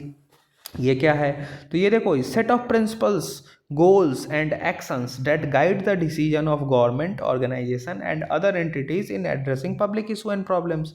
तो पब्लिक पॉलिसी क्या है, एक प्रिंसिपल होता है, एक टारगेट हमारा होता है, एक गोल होता है हमारा, और जो हम एक्शंस लेते हैं वो होता है जो कि किससे गाइडेड है कि जो लोगों की समस्या है, पब्लिक इशूज़ हैं, प्रॉब्लम्स हैं, उसको एड्रेस किया जाए, सॉल्व किया जाए। और ये रूल्स, पॉलिसीज़, प्रिंसिपल्स कौन सेट कर रहा है, गवर्नमेंट, उसकी ऑर्गेनाइजेशन ये सेट कर रही है, ताकि जो लोगों की समस्या है, इशूज़ हैं, उसको दूर किया जा सके। पब्लिक पॉलिसी क्यों, सरकार कोई भी पॉलिसी क्यों लाती है, गरीबी दूर करने के लिए, सबको खाना देने के लिए, जॉब देने के लिए, फिर से अलग अलग इंडिया में इकोनॉमिक डेवलपमेंट करने के लिए। तो इससे ओवरऑल जो लोगों की समस्या है, लोगों की इशूज़ हैं, वही तो दूर हो रही है। जल जीवन मिशन से हमने अच्छा खासा हर घर नल से जल पहुंचा दिया, तो सरकार की ये पॉलिसी थी कि हर घर जल से नल आना चाहिए। इससे फ़ायदा किसका हुआ, गाँव के लोगों का फ़ायदा हुआ, उनके इशूज़, पानी की समस्या दूर हुई। पहले फीमेल्स घड़ा लेकर बहुत दूर दूर जाती थी कुएं से पानी भरने, जिससे उनका टाइम भी बर्बाद होता था, उन पे वर्कलोड प्रेशर भी होता था। अब हर घर जल से नल आ रहा है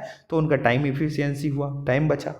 तो ये पब्लिक इशूज़ को सॉल्व करने में पब्लिक पॉलिसी हेल्प करता है। और पब्लिक पॉलिसी बनाता कौन है, सरकार या सरकार के ऑर्गेनाइजेशंस। इसका ऑब्जेक्टिव क्या है, तो ऑब्जेक्टिव देखो, गोल और outcomes that it seeks to achieve. कौन कौन सा गोल या कौन कौन सा ये आउटकम चाहता है कि पूरा कर लिया जाए, कौन, पब्लिक पॉलिसी। तो सबसे पहले प्रमोटिंग पब्लिक वेलफेयर, लोगों का वेलफेयर हो, जैसे कि सरकार पीडीएस सिस्टम चलाई है, लैंड रिफॉर्म्स की है, पीएम जन आरोग्य योजना हेल्थ से रिलेटेड शुरू की है, पीएम किसान सम्मान निधि, किसानों के लिए जो काम की है, किसान सम्मान निधि।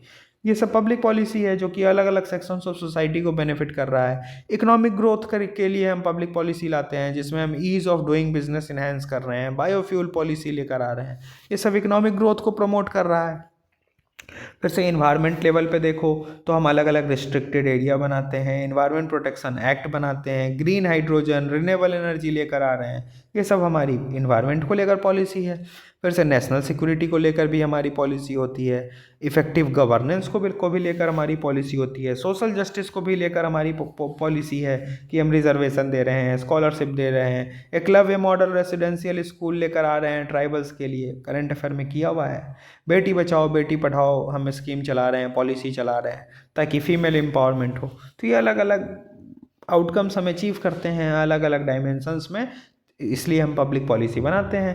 अब इसमें चैलेंजेस क्या क्या हैं कि भैया सबसे पहले इंडिया की सोसाइटी इतनी डाइवर्स है, इतनी डाइवर्सिटी ऑफ कल्चर्स हैं, लोग हैं, कास्ट ग्रुप्स हैं, कम्युनिटी है, कि इनमें कॉन्फ्लिक्ट मचा रहता है। इतनी हैवी पॉपुलेशन है कि सबके डिमांड्स को, सबके एक्सपेक्टेशन को हम पूरा नहीं कर पाते हैं। और कॉम्प्लेक्स और इवॉल्विंग नीड्स है, पब्लिक पॉलिसी बड़ा कॉम्प्लेक्स होती है ना, क्योंकि एक पॉलिसी से 150 करोड़ लोगों का उद्धार करना है, 150 करोड़ लोगों के एक्सपेक्टेशन को फुलफिल करना है एक पॉलिसी से, तो बड़ा कॉम्प्लेक्स हो गया।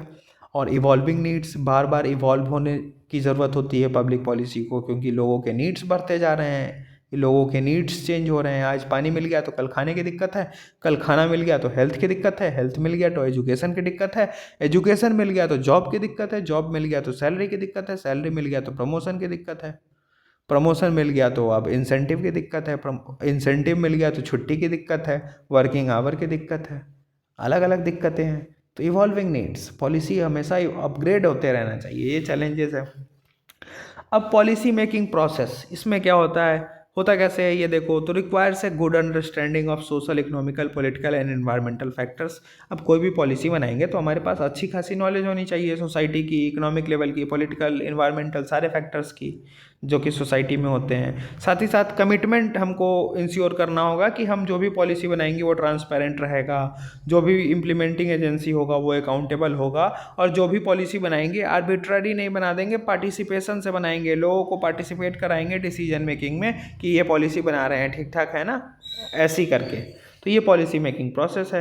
अब इसका कैरेक्टर देख लो तो बड़ा कॉम्प्लेक्स प्रोसेस है पॉलिसी मेकिंग, तुमको हम पहले ही बताए हैं। मल्टीपल स्टेक होल्डर्स इसमें इन्वॉल्व होते हैं and factors that can influence the outcomes. अब अलग अलग फैक्टर्स भी हैं जो इसके आउटकम्स को इम्पैक्ट कर सकते हैं। तो जैसे कि देखो, रेगुलर कम्युनिकेशन जरूरी है, इंक्रीमेंटल मतलब चेंज होना चाहिए, इसमें इंक्रीमेंट आते रहना चाहिए, ये जरूरी है। पॉलिटिकल विल जरूरी है, कोलैबोरेशन होना चाहिए लोगों में, एविडेंस बेस्ड पॉलिसी मेकिंग होना चाहिए, मतलब हम पूरा सर्वे से, अलग अलग इंडेक्स से, पास्ट के डाटा से, पास्ट के ट्रेंड से एनालाइज करके, एविडेंस बेस्ड। हम कहते हैं ना कि 4 साल से एसेस कर रहे हैं PYQ UPSC का, तो मेरे पास एविडेंस है ना कि 4 साल से कंटेंट कैसे आ रहा है मेंस में, उस बेसिस पे तुमको हम कंटेंट दे रहे हैं। तो डाटा बैक्ड पॉलिसी हमारे पास होना चाहिए। और इंक्लूसिव, सबका साथ सबका विकास, कोई भी पॉलिसी में कोई लोग छूटे ना, ठीक। अब इसके लिए एक फ्लो चार्ट है कि पहले जो डिमांड लोगों की है उस डिमांड के बेसिस पे डिसीजन लो,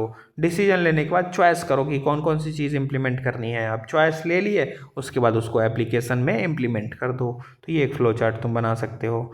9th चैप्टर देखो इसका, डेवलपमेंट स्ट्रैटेजीज इन इंडिया। अब इंडिया में डेवलपमेंट स्ट्रैटेजीज अलग अलग 3 फेज में डिवाइडेड है। पहला फेज था नेहरूवियन फेज, जब देश हमारा आज़ाद हुआ था 1947 से 64 तक का फेज।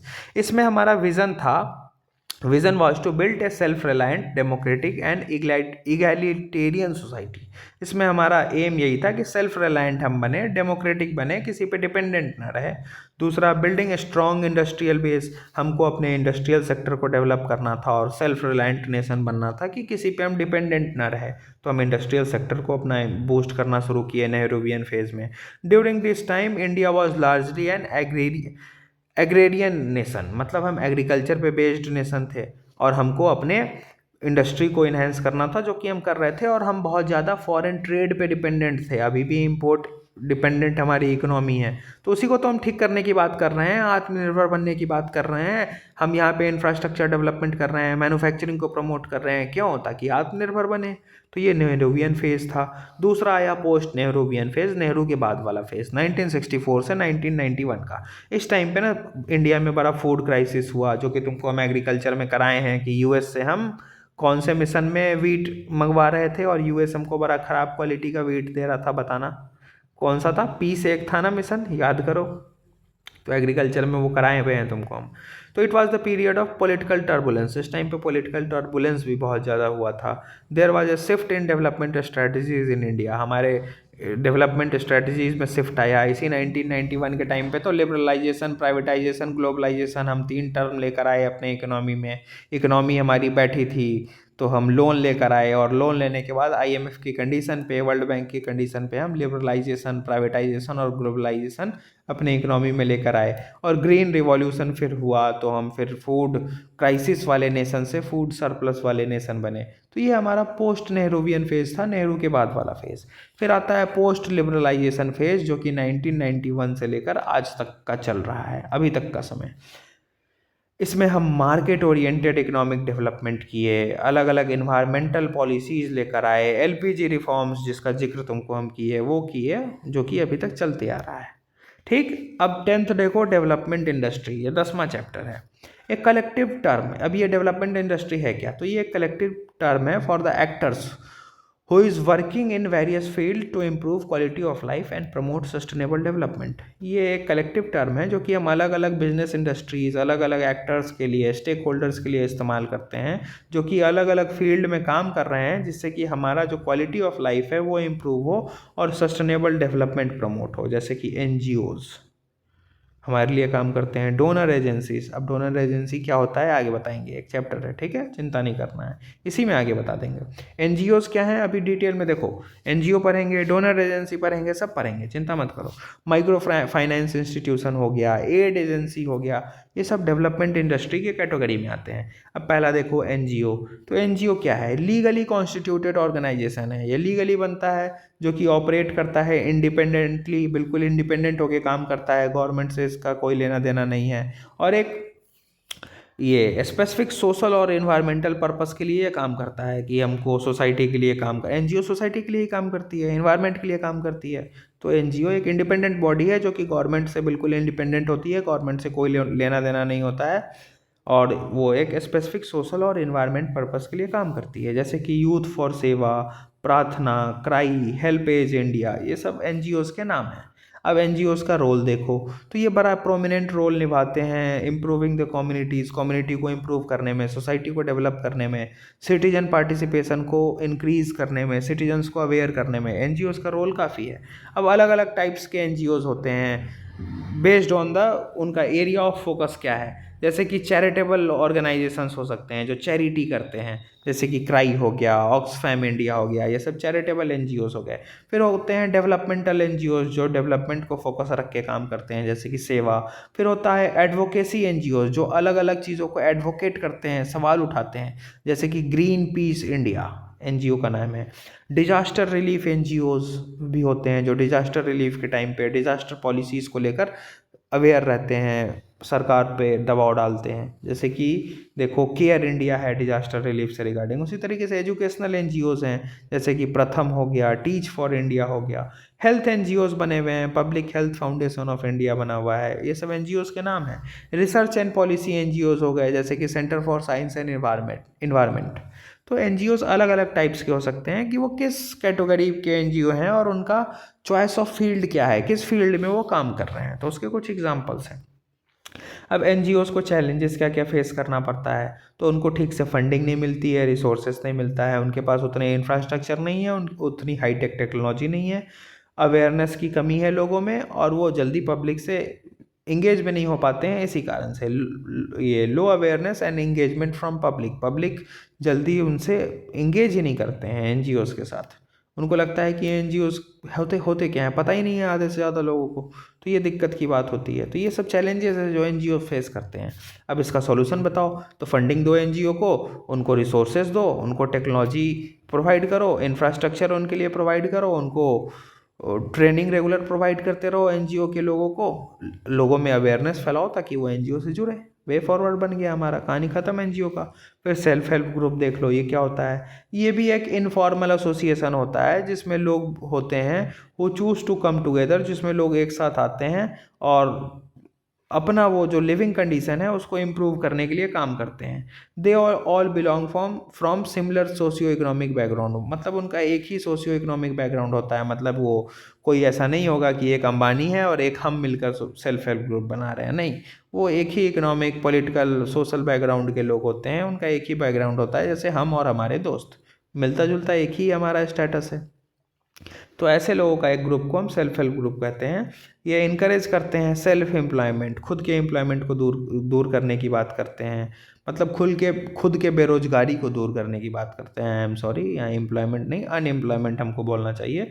ये सेल्फ एम्प्लॉयमेंट को प्रमोट कर रहे हैं, मतलब खुद से जॉब जनरेट कर रहे हैं, पॉवर्टी एलिवेशन के लिए खुद काम कर रहे हैं। इनका ऑब्जेक्टिव क्या है कि कॉन्फ्लिक्ट को सॉल्व किया जाए और कलेक्टिव लीडरशिप लाया जाए। कोलैटरल फ्री लोन्स ये प्रोवाइड करते हैं, और जो भी टर्म उनका डिसाइड हो कि इतने टाइम तक हम लोन देंगे, मतलब 20 लोगों का ग्रुप है, ये हर मामले में कोऑपरेट करते हैं कि 20 लोगों ने चंदा बनाकर एक फ़ंड बना लिया है, जैसे कि निधि फंड बनता है साउथ इंडिया में, ठीक है। तो 20 लोगों ने चंदा बनाकर एक फ़ंड बना लिया है।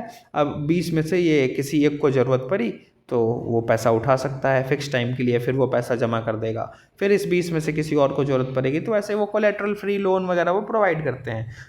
दे also receive easy access to loans, इनको आसानी से लोन मिल भी जाता है with a small rate of interest, इनको सस्ते रेट ऑफ इंटरेस्ट पे लोन भी मिल जाता है ताकि ये अपना कोई बिजनेस या एंटरप्रेनर स्टार्टअप शुरू कर सके। ठीक, ये इनका ऑब्जेक्टिव है। अब नीड क्या क्यों है, सेल्फ हेल्प ग्रुप की ज़रूरत क्यों है, तो ये बहुत इंपॉर्टेंट होते हैं, most important element of credit linkage in rural areas. गांव वाले एरिया में जो लोन वोन दिलवाने वाला काम करते हैं ना, उसमें सेल्फ हेल्प ग्रुप का एक बड़ा क्रूशियल रोल होता है। क्रेडिट फैसिलिटी गांव वाले एरिया में प्रोवाइड कराने में सेल्फ हेल्प ग्रुप का बड़ा इंपॉर्टेंट रोल होता है। एसेसिंग क्रेडिट टू पुअर, गरीब लोगों को ये क्रेडिट देते हैं, इसलिए पॉवर्टी एलिवेशन में ये बड़ा इंपॉर्टेंट रोल प्ले करते हैं। सोशल कैपिटल ये बनाते हैं, सोशल कैपिटल बनाने में मतलब सोसाइटी को एम्पावर करने में, सोसाइटी को प्रमोट करने में बड़ा हेल्प करते हैं। जैसे गरीबों को ये काफ़ी हेल्प करते हैं, वुमेंस को काफ़ी हेल्प करते हैं, तो सोशल कैपिटल ही तो बना रहे हैं, फीमेल को एम्पावर करके, लोगों को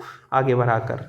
फिर से फिनेंशियल इंडिपेंडेंस भी ये इंश्योर करते हैं, लिटरेसी लेवल को बढ़ाने की काम करते हैं, एजुकेशन प्रमोट करते हैं, हेल्थ केयर को प्रमोट करते हैं, बेटर फैमिली प्लानिंग को लेकर लोगों को अवेयर करते हैं। तो ये सेल्फ हेल्प ग्रुप के नीड है। अब इनका सिग्निफिकेंस देखो तो सोशल इंटीग्रिटी को ये प्रमोट करते हैं, encourage collective efforts for combating social evils such as dowry और एल्कोहलिज्म। तो जो अलग अलग सोशल इविल्स है उसको ये ख़त्म करने की बात करते हैं, तो इससे सोसाइटी में इंटीग्रिटी आता है। इंटीग्रिटी हम एथिक्स में एक कीवर्ड पढ़ते हैं ना, तो सोसाइटी में इंटीग्रिटी लाने का काम ये कर रहे हैं। कैसे, अलग अलग सोसाइटी के इविल्स को दूर कराकर। जेंडर इक्विटी को ये प्रमोट करते हैं, फीमेल्स को एम्पावर करते हैं, स्किल ट्रेनिंग प्रोवाइड करते हैं, जो मार्जिनलाइज्ड सेक्शन है उनके ये वॉइस बनते हैं, उनकी आवाज़ को उठाते हैं। फिनेंशियल इंस्टीट्यूशन का काम तो ये करते ही हैं, जैसे कि self help group banks linkage program वो चलाते हैं, नाबार्ड चलाता है, नाबार्ड ने ही इस प्लान को शुरू किया था, और वो क्रेडिट फैसिलिटी लोगों को आसानी से दिलवाने का काम करते हैं, और ये अल्टरनेट सोर्स ऑफ एम्प्लॉयमेंट भी लोगों को दिलवाते हैं। ये इसका सिग्निफिकेंस हो गया। अब इसका चैलेंजेस देखो तो lack of upgradation of skills, मतलब इसमें इन सेल्फ हेल्प ग्रुप्स को जो स्किल्स का अपग्रेडेशन होना चाहिए वो हुआ नहीं है। टेक्नोलॉजी की इशूज़ इनको भी अभी फेस करना पड़ रहा है, टेक्नोलॉजी पूरी तरीके से इनकॉर्पोरेट ये भी नहीं कर पाए हैं। Weak financial management, financial management कभी कभी वीक हो जाता है। जो फंड्स ये लोग कलेक्ट करते हैं उसको अलग अलग पर्पस के लिए डाइवर्ट कर देते हैं, जैसे कि शादी वादी के लिए जो फंड्स आए हैं वो डाइवर्ट कर दिए, लेकिन वो फंड्स तो लोन देने के लिए थे। ये दिक्कत है। Lack of stability and unity, stability की दिक्कत होती है कि वो स्टेबल तरीके से रह ही नहीं पाते हैं, यूनिटी उनके बीच हो ही नहीं पाती है। 10 लोगों का दोस्त है तो कभी कभी विवाद भी हो जाता है ना, तो यूनिटी और स्टेबिलिटी को लेकर भी चैलेंजेस हैं। अब एक होता है कोऑपरेटिव्स, कोऑपरेटिव सोसाइटी तो यार पॉलिटी में भी पढ़ते हो। ये क्या है, ये ग्रुप ऑफ पीपल हैं या ऑर्गेनाइजेशन है जो एक साथ आकर काम करते हैं जिससे कि एक कॉमन इकोनॉमिक, सोशल या कल्चरल गोल को पूरा किया जा सके। एक कोऑपरेटिव का एग्जांपल बताओ, अमूल का है ना, वर्गीस कुरीन कोऑपरेटिव सोसाइटी है। अब कोऑपरेटिव्स का रोल देख लो तो agriculture development, rural development, women empowerment, employment generation, social development, government programs को प्रमोट करने में, कंज्यूमर प्रोटेक्शन में, टेक्नोलॉजी ट्रांसफर में, फिनेंशियल इंक्लूजन में, promotion of small medium enterprises, advocacy and policy and influence, इन सब में कोऑपरेटिव्स का रोल है। काफ़ी ये काम अच्छा करते हैं। एक एग्जांपल देखो ना, एग्रीकल्चर डेवलपमेंट और साथ में डेयरी को लेकर, इंडिया में जो दूध वाली चीज़ थी, इंडिया जो मिल्क सरप्लस बना वो कोऑपरेटिव्स के ही कारण तो बना, वर्गीस कुरीन। और अलग अलग कोऑपरेटिव्स के बारे में हम पढ़ते रहते हैं करंट अफेयर में, तो ये कोऑपरेटिव्स के रोल हो गए। अब इनको चैलेंजेस क्या क्या है, तो इनको कैपिटल की दिक्कत होती है, पैसे की दिक्कत होती है, कैपिटल इन्वेस्टमेंट इनको नहीं मिल पाता है, इनका गवर्नेंस बड़ा पुअर होता है, इनका मैनेजमेंट बड़ा इनएफिशिएंट होता है, मार्केट एक्सेस इनको पूरी तरीके से नहीं मिल पाता है, पॉलिटिकल सपोर्ट उतना नहीं मिल पाता है, प्राइवेट सेक्टर से इनको कंपटीशन झेलना पड़ता है और इसमें भी करप्शन होते हैं। तो ये सब चैलेंजेस है। अब सॉल्यूशन क्या है, तो लीगल फ्रेमवर्क को मजबूत करो, प्रोफेशनलिज्म लाओ कोऑपरेटिव्स के फील्ड में, फाइनेंस का एसेस दो, पॉलिटिकल सपोर्ट दो, प्राइवेट सेक्टर से जो कंपटीशन हो रहा है इसको थोड़ा सा हार्मोनाइज करो, करप्शन को दूर करो, मार्केट एसेस प्रोवाइड करो। जो जो चैलेंजेस है दूर करेंगे तो सॉल्यूशन बन जाएगा।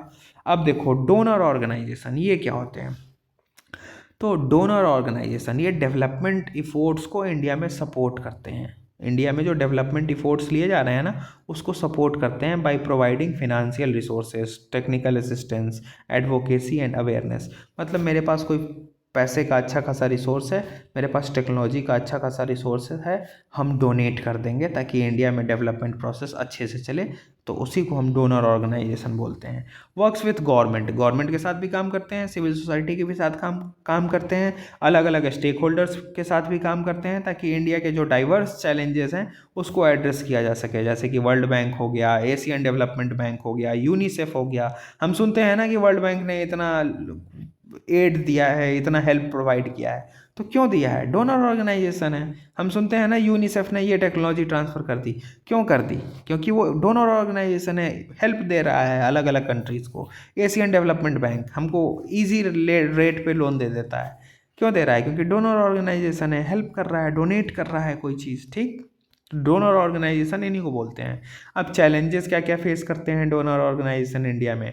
तो बड़ा रेगुलेटरी इन्वायरमेंट जो बड़ा कॉम्प्लेक्स है, इंडिया में हर एक चीज़ का रेगुलेशन बड़ा कॉम्प्लेक्स है, हम देखते हैं ना। फिर से पॉलिटिकल इंस्टेबिलिटी होता है इसमें, रेड टेपिज्म होता है, मतलब इनकी फाइल दबी की दबी रह जाती है। कल्चरल एंड सोशल डिफरेंसेस इनको झेलना पड़ता है, कोऑर्डिनेशन की कमी, कैपेसिटी बिल्डिंग इनका नहीं हो पाता है, इंफ्रास्ट्रक्चर और लॉजिस्टिक की कमी होती है, और प्रॉपर हम इनका मॉनिटरिंग और इवैल्यूएशन नहीं कर पाते हैं। ये सब चैलेंजेस है। अब इसका वे फॉरवर्ड क्या है? तो कोलैबोरेशन और पार्टनरशिप को प्रमोट करो, इनोवेशन अप्रोचेस लेकर आओ, कैपेसिटी बिल्डिंग करो, इंफ्रास्ट्रक्चर और लॉजिस्टिक पे ध्यान दो, मॉनिटरिंग एंड इवैल्यूएशन करते रहो, कोऑर्डिनेशन इंश्योर करो, कल्चरल और सोशल डिफरेंसेस को दूर करो, रेड टेपिज्म को दूर करो, और जो रेगुलेटरी हर्डल्स हैं उनको दूर करो। ये सॉल्यूशन हो जाएगा, वे फॉरवर्ड हो जाएगा। अब देखो role of civil services in democracy, मतलब जो ब्यूरोक्रेट्स होते हैं, आईएएस आईपीएस होते हैं, उनका क्या है रोल डेमोक्रेसी में? तो civil service, civil means not military, civil in behaviour, ठीक। तो सिविल सर्विसेज का मतलब मिलिट्री नहीं है, एक बिहेवियर है सिविल सर्विस, ठीक है, ध्यान रखना। Civil services means not military, मतलब ये किसी मिलिट्री से लेना देना नहीं है। अब इसमें आईपीएस हो गए, अलग अलग डीएम हो गए, तो पावर से तुम उसको मत समझो, ये एक बिहेवियर है, ठीक। ये एक टूल है गवर्नमेंट का। Civil servant are expected to remain impartial and professional, वो बिल्कुल इम्पार्शियल होने चाहिए और प्रोफेशनल होने चाहिए। इम्पार्शियल इन द सेंस कोई भेदभाव नहीं, उनका कोई ऐसा हम कहते हैं ना कि कोई एफिनिटी नहीं होनी चाहिए कि मेरा ये व्यू पॉइंट है, तो उनका एक ऑर्थोडॉक्स सोच नहीं होना चाहिए, वो बिल्कुल न्यूट्रल होने चाहिए, इम्पार्शियल होने चाहिए। और सिविल सर्विसेज जो वाले जो लोग होते हैं बहुत क्रूशियल होते हैं डेमोक्रेटिक सिस्टम के लिए, गुड गवर्नेंस को इंश्योर करते हैं। इसमें तो ज़्यादा पढ़ने की दिक्कत ही नहीं है, रील्स वगैरह देख कर तुम लोग एकदम हाईटेक हो गए हो। Role of civil services in democracy, मतलब डीएम का पावर कौन नहीं जानता है कि डीएम क्या कर रहा है? देश में पीएम, राज्य में सीएम और जिला में डीएम, यही तो होता है, ठीक। अब देखो meaning of civil services, civil services का मतलब क्या है? ये इंपॉर्टेंट पार्ट है गवर्नमेंट का, जो कि प्रोफेशनल, परमानेंट और स्किल्ड ऑफिशियल्स होते हैं, जिसमें कि क्या क्या होंगे? प्रोफेशनल होंगे, परमानेंट होंगे और स्किल्ड ऑफिशियल्स होंगे, जो कि एडमिनिस्ट्रेटिव टास्क को परफॉर्म करते हैं, पॉलिसी को इम्प्लीमेंट करते हैं। फिर जो पॉलिटिकल फ्रेमवर्क है और पॉलिटिकल एग्जीक्यूशन वाला फ्रेमवर्क है, एग्जीक्यूटिव वाला डोमेन है, उसको ये फुलफिल करते हैं। ब्यूरोक्रेट्स जो होते हैं ना, वो परमानेंट एग्जीक्यूटिव होते हैं। सरकार जो बैठी है, सरकार की जो काउंसिल ऑफ मिनिस्टर बैठी है, वो टेम्प्रोरी एग्जीक्यूटिव है। 5 साल बाद उसको वापस वोट लाकर बहुमत साबित करना होगा।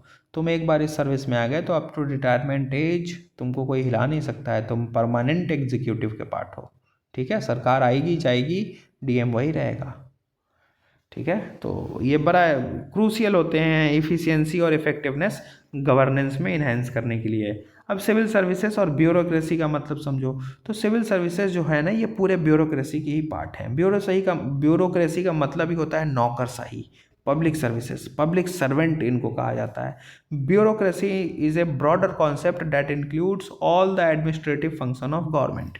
क्लियर हो गया कि सिविल सर्विसेज का मतलब क्या है और ब्यूरोक्रेसी का मतलब क्या है? तो ब्यूरोक्रेसी एक ब्रॉडर कॉन्सेप्ट है जिसमें सारा एडमिनिस्ट्रेटिव फंक्शन गवर्नमेंट में आता है, गवर्नमेंट का आता है। अब टाइप्स ऑफ ब्यूरोक्रेसी देखो, guardian bureaucracy, caste bureaucracy, patronage bureaucracy और मेरिट ब्यूरोक्रेसी। ब्रैकेट में देकर देखो यहाँ क्या लिखा है, 4 टाइप्स के तो होते हैं, लेकिन हमारे ये काम का नहीं है, नॉट रेलेवेंट, इग्नोर करो, इग्नोर करो, ये हमारे काम का नहीं है। अब फीचर्स देखो, ब्यूरोक्रेसी का फीचर्स क्या क्या है? तो हायरार्की बनी हुई है, secretary, additional secretary, joint secretary, फिर सेक्रेटरी के ऊपर कैबिनेट सेक्रेटरी, फिर डीएम होता है, डीएम के ऊपर फिर अलग अलग ऐसे पोस्ट बनती है। आईएएस हैं, फिर मतलब आईपीएस में देखो तो एएसपी, एसपी, एसएसपी, फिर आईजी, डीआईजी, ऐसे प्रमोशन रैंक बढ़ता है। तो हायरार्की बनी हुई है। फिर से इम्पर्सनैलिटी एंड न्यूट्रलिटी, मतलब बिल्कुल न्यूट्रल होते हैं ये। फिर से रूल्स और प्रोसीजर के हिसाब से चलते हैं। Specialisation and division of labour, बिल्कुल स्पेशलाइज्ड होते हैं और डिवीज़न ऑफ लेबर इनका बटा होता है। मेरिट बेस्ड रिक्रूटमेंट इनका होता है और प्रमोशन भी मेरिट बेस्ड होता है। बिल्कुल स्टैंडर्ड और फॉर्मल इनका स्ट्रक्चर होता है। तो ये सब फीचर हैं। अब इनका फंक्शंस देख लो तो ये भी बताना होगा क्या कि पॉलिसी फॉर्मुलेशन में ये काम करते हैं। जितनी मिनिस्ट्री है सबके साथ एक ब्यूरोक्रेट जुड़ा हुआ है, जितनी मिनिस्ट्री है सबके साथ एक पब्लिक सर्वेंट जुड़ा हुआ है, आईएएस आईपीएस जुड़ा हुआ है, वही पॉलिसी बना रहा है। इतना ही समझो, कोई पॉलिसी किसी मिनिस्ट्री का नहीं है, उसके पीछे एक ब्यूरोक्रेट है। तो जितनी पॉलिसी बन रही है डीएम बना रहे हैं। तो डीएम इन द सेंस वो छोटे लेवल पे हम बोल दिए, डीएम तो बहुत छोटा पोस्ट है ना, बढ़ते बढ़ते तो जाओगे secretary, additional secretary, joint secretary, ये नीचे के पोस्ट हो गए। फिर कैबिनेट सेक्रेटरी, कैबिनेट सेक्रेटरी सबसे ऊपर का तुम्हारा जो टॉप आईएएस की जॉब है ना, वो है कैबिनेट सेक्रेटरी। वो मतलब इतना क्रूशियल है कि प्राइम मिनिस्टर दिन में 5 बार तुमसे मिल रहे हैं। प्राइम मिनिस्टर अपने हर एक नेक्स्ट एक्शन के लिए कैबिनेट सेक्रेटरी पे डिपेंडेंट होता है। कैबिनेट सेक्रेटरी को हम ब्रिज बोलते हैं कि प्राइम मिनिस्टर और उसके काउंसिल ऑफ मिनिस्टर के बीच पुल का काम कर रहा है कौन? Cabinet secretary. कैबिनेट सेक्रेटरी ही प्राइम मिनिस्टर और अलग अलग जो हमारे काउंसिल ऑफ मिनिस्टर है ना, उनके बीच कोऑर्डिनेशन एस्टैब्लिश करता है। पूरा देश कैबिनेट सेक्रेटरी के हाथ में होता है। बहुत पावरफुल जॉब है वो, मतलब पोस्ट है वो। ठीक, और जो फर्स्ट सेकंड अटेम्प्ट में निकाल लेते हैं ना, जिनके पास अच्छी खासी एज बची हो सर्विस में, जो मतलब 25 साल तक जो आ गए सर्विस में, उनके पास मौका होता है कि अगर वो अच्छा काम किए हैं और थोड़ा सा पॉलिटिकली मेंटेन करके रखें। या पॉलिटिकल रिश्ता मेंटेन करना इन द सेंस ये नहीं कि पॉलिटिक्स में आकर तुम करप्ट हो जाओ। पॉलिटिकल रिश्ता न्यूट्रलिटी वाला मेंटेन करना। सरकार को टॉफ़ी खिलाता है ब्यूरोक्रेट अगर समझदार है तो, ठीक है, ये सच्चाई है। लोग कहेंगे, एक क्रिटिक लोगों का ये आता है ना कि कहने के लिए लोग डीएम बन गया है, लेकिन है तो सरकार का कठपुतली। नहीं है सरकार का कठपुतली, दिमाग उसके पास अगर है ना, ब्यूरोक्रेट्स के पास, तुम दिमाग क्या समझती हो या समझते हो? इतना दिमाग होता है ना कि वो सरकार को चॉकलेट खिला सकता है। इतना ही समझो, अब इससे ज़्यादा क्या बताए तुमको। तो ये उसके पॉलिसीज़ हैं, फंक्शंस हैं कि कॉन्टीन्यूटी मेंटेन करता है एडमिनिस्ट्रेशन में, परमानेंट एग्जीक्यूटिव है, लॉ एंड ऑर्डर पूरा फंक्शन वो इंश्योर कर रहा है, फॉरेन अफेयर्स देख रहा है, गवर्नमेंट और पीपल के बीच एक लिंक है। ये सब इसका फंक्शन है। अब इसमें इशूज़ क्या क्या हैं? तो भैया करप्शन, लिमिटेड रिसोर्स, अकाउंटेबिलिटी नहीं है। डीएम साहब कितने बजे भी आएंगे, कोई उनको जिम्मेदारी नहीं है। पॉलिटिकल इंटरफेरेंस बहुत ज़्यादा होता है कि ऐसे काम करो, वैसे काम करो। Bureaucratic delays, lack of diversity है, इनएडिक्वेट ट्रेनिंग, ये सब इसके इश्यूज़ हैं जो ये फेस करते हैं, जो कि हम करंट अफेयर में रेगुलर देखते हैं। अब कुछ फ़ायदे देखो तो डिवीज़न ऑफ लेबर अच्छा होता है, हायरार्की बनी हुई है, न्यूट्रलिटी होती है, मेरिट बेस्ड सिलेक्शन होता है, रूल्स एंड रेगुलेशंस होता है, और इम्पर्सनलिटी और न्यूट्रलिटी इनके अंदर होती है। ये मेरिट्स हैं। डीमेरिट्स देख लो कि वो बिल्कुल अनरिस्पॉन्सिव होते हैं। लोग डिमांड किए जा रहे हैं डीएम साहब से, कुछ डीएम साहब सुन ही नहीं रहे हैं, मिल ही नहीं रहे हैं। सुनने का तो बात छोड़ो, उनसे मिलना भगवान को देख लेने के बराबर है, ऐसा हाल है। डिफ्यूज़न ऑफ रिस्पॉन्सिबिलिटी, वो अपनी रिस्पॉन्सिबिलिटी को एसडीएम को देंगे, एसडीएम अपनी रिस्पॉन्सिबिलिटी तहसीलदार को देगा, तहसीलदार अपनी रिस्पॉन्सिबिलिटी और किसी छोटे ऑफिसर को दे देगा। तो वो अपनी रिस्पॉन्सिबिलिटी बांटते रहते हैं। फिर से एम्पायर बिल्डिंग, लेगेसी में वो परे हुए हैं। रेड टेपिज्म, फाइल दबी की दबी है उनके यहाँ। डायनामिज्म की कमी है, और जो उनका रूटीन मैटर है उस पर वो फोकस ठीक से नहीं कर पाते हैं। ये सब डिमेरिट्स हैं।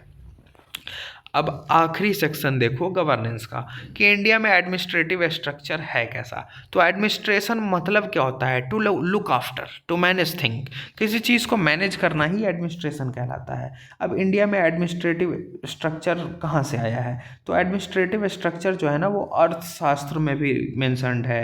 एडमिनिस्ट्रेटिव स्ट्रक्चर जो कॉलोनियल ईरा था, ब्रिटिश का ईरा था, उसमें भी आया है, और उसको हम इंडिपेंडेंट इंडिया में भी इनहेरिट किए हैं। कॉन्स्टिट्यूशन ऑफ इंडिया जो है ना, वो हमको गाइड करता है एडमिनिस्ट्रेशन के बारे में।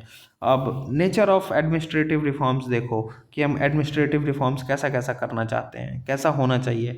तो सिटीजन सेंट्रिक, लोगों के वेलफेयर के लिए वो रिफॉर्म होना चाहिए, पार्टिसिपेटरी रिफॉर्म होना चाहिए, लोगों का पार्टिसिपेशन हो, इफ़िशियंट हो, इफेक्टिव हो और सस्टेनेबल रिफॉर्म होना चाहिए।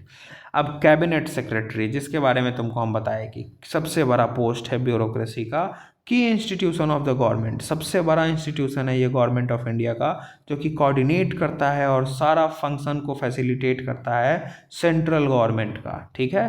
Provide administrative and logistic support to cabinet and its committee, अलग अलग कैबिनेट्स और जो कमिटीज़ है ना उसको वो एडमिनिस्ट्रेटिव और लॉजिस्टिक सपोर्ट कौन दे रहा है, कैबिनेट सेक्रेटरी।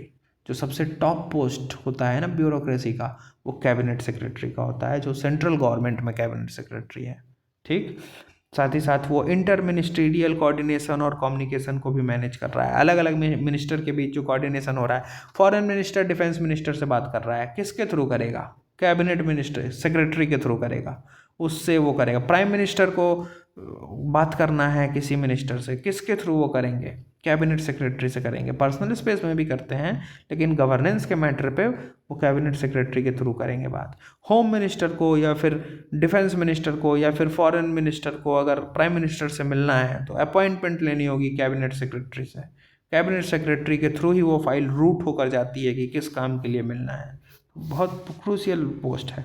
फंक्शंस देख लो कैबिनेट सेक्रेटरी का, कि डायरेक्टली पीएम के अंडर वो फंक्शन करता है। एक्स ऑफिशियो चेयरमैन होता है सिविल सर्विसेज बोर्ड का, एक्स ऑफिशियो चेयरमैन होता है सिविल सर्विस बोर्ड का, ध्यान रखना।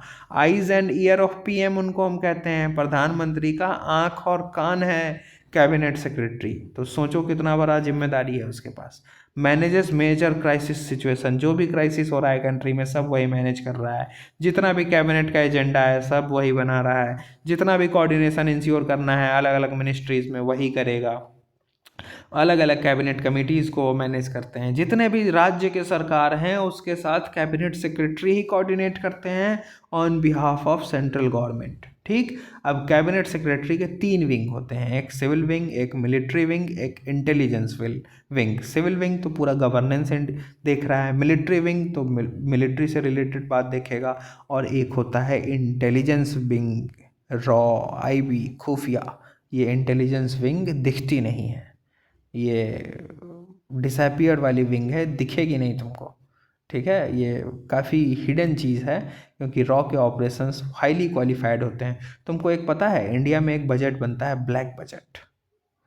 वो ब्लैक बजट तुमने नाम भी नहीं सुना होगा, शायद सुना भी हो तो इसके बारे में डिटेल एनालिसिस तुमको नहीं पता होगा। जहाँ तक मेरी नॉलेज है वो ब्लैक बजट को ना फाड़ के फेंक दिया जाता है, जला दिया जाता है। एक बार वो बजट पास होगा किसी के सामने पास नहीं होता है, गिने चुने कुछ सीक्रेट ऑफिसर्स होते हैं, प्राइम मिनिस्टर्स होते हैं, यही इंटेलिजेंस विंग के, जिनके सामने वो बजट बनता है और उस बजट में कितना खर्चा हुआ, कितना पैसा निकला, उसको जला के राख कर दिया जाता है इमीडिएटली। कोई रिकॉर्ड उसका नहीं रखते हैं क्योंकि उसमें जो हम ऑपरेशंस करते हैं ना वो इंडियन सॉइल पे नहीं करते हैं, बाहर जाकर करते हैं।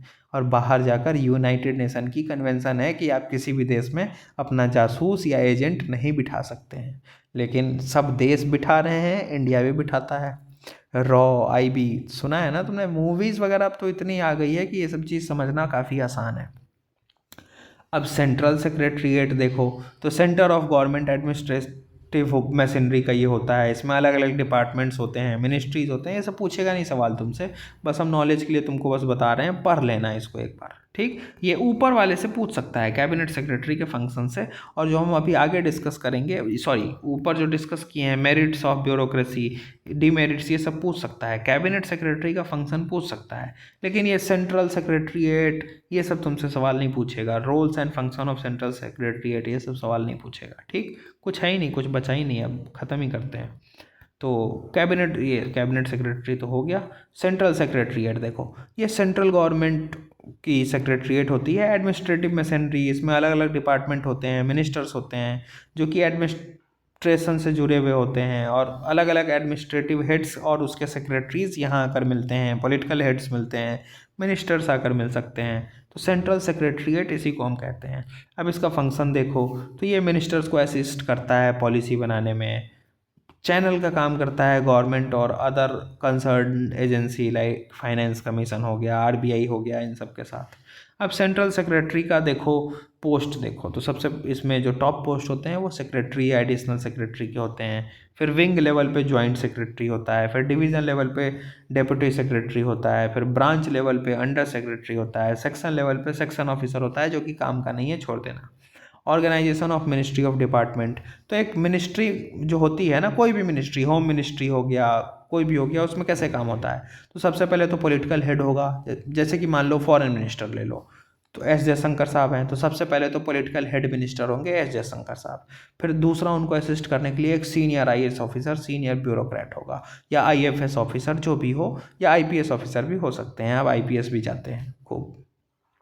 लेकिन ज़्यादातर ये आईपीएस ना, ये मिलिट्री में तो खैर आर्मी के होते हैं, ये जो इंटेलिजेंस विंग है ना, इसमें ज़्यादातर आईपीएस जाते हैं, वो खुफिया कवर होता है, ठीक है।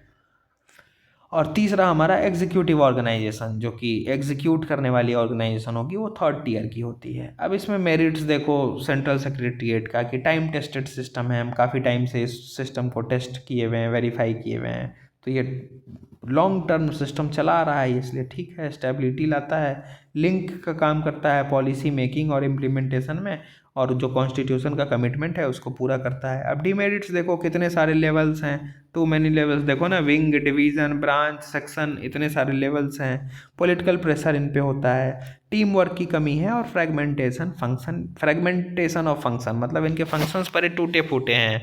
कोई काम ये कर रहा है, अब ये फाइल साइन होने वहाँ जाएगी, अब वहाँ बस वो साइन होगी, साइन होने के बाद वो एक लेवल और ऊपर जाके रिव्यू होगी, पढ़ेगी, उसके बाद फाइनली मुहर लगेगा, तब वो इम्प्लीमेंट होगा। तो ये फ्रेगमेंटेशन ऑफ फंक्शंस, इसी को हम बोलते हैं। तो ये डीमेरिट्स हैं। ये वाला जो चैप्टर है ना, ये हमारे उतने काम का नहीं है, लेकिन हाँ, एक स्ट्रक्चर हमको पता होना चाहिए कि इंडियन गवर्नेंस में क्या स्ट्रक्चर है। ब्यूरोक्रेसी की तुम बात करते हो तो सिर्फ डीएम तक मत सोचो, बहुत ऊपर तक है ब्यूरोक्रेसी।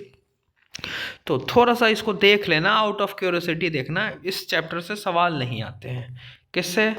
ये जो तुमको हम कराए ना, structure of administration in India. लेकिन हाँ, कैबिनेट सेक्रेटरी इंपॉर्टेंट है, कैबिनेट सेक्रेटरी का फंक्शन इंपॉर्टेंट है, उसके बाद वाली ये सब चीज़ काम की नहीं है।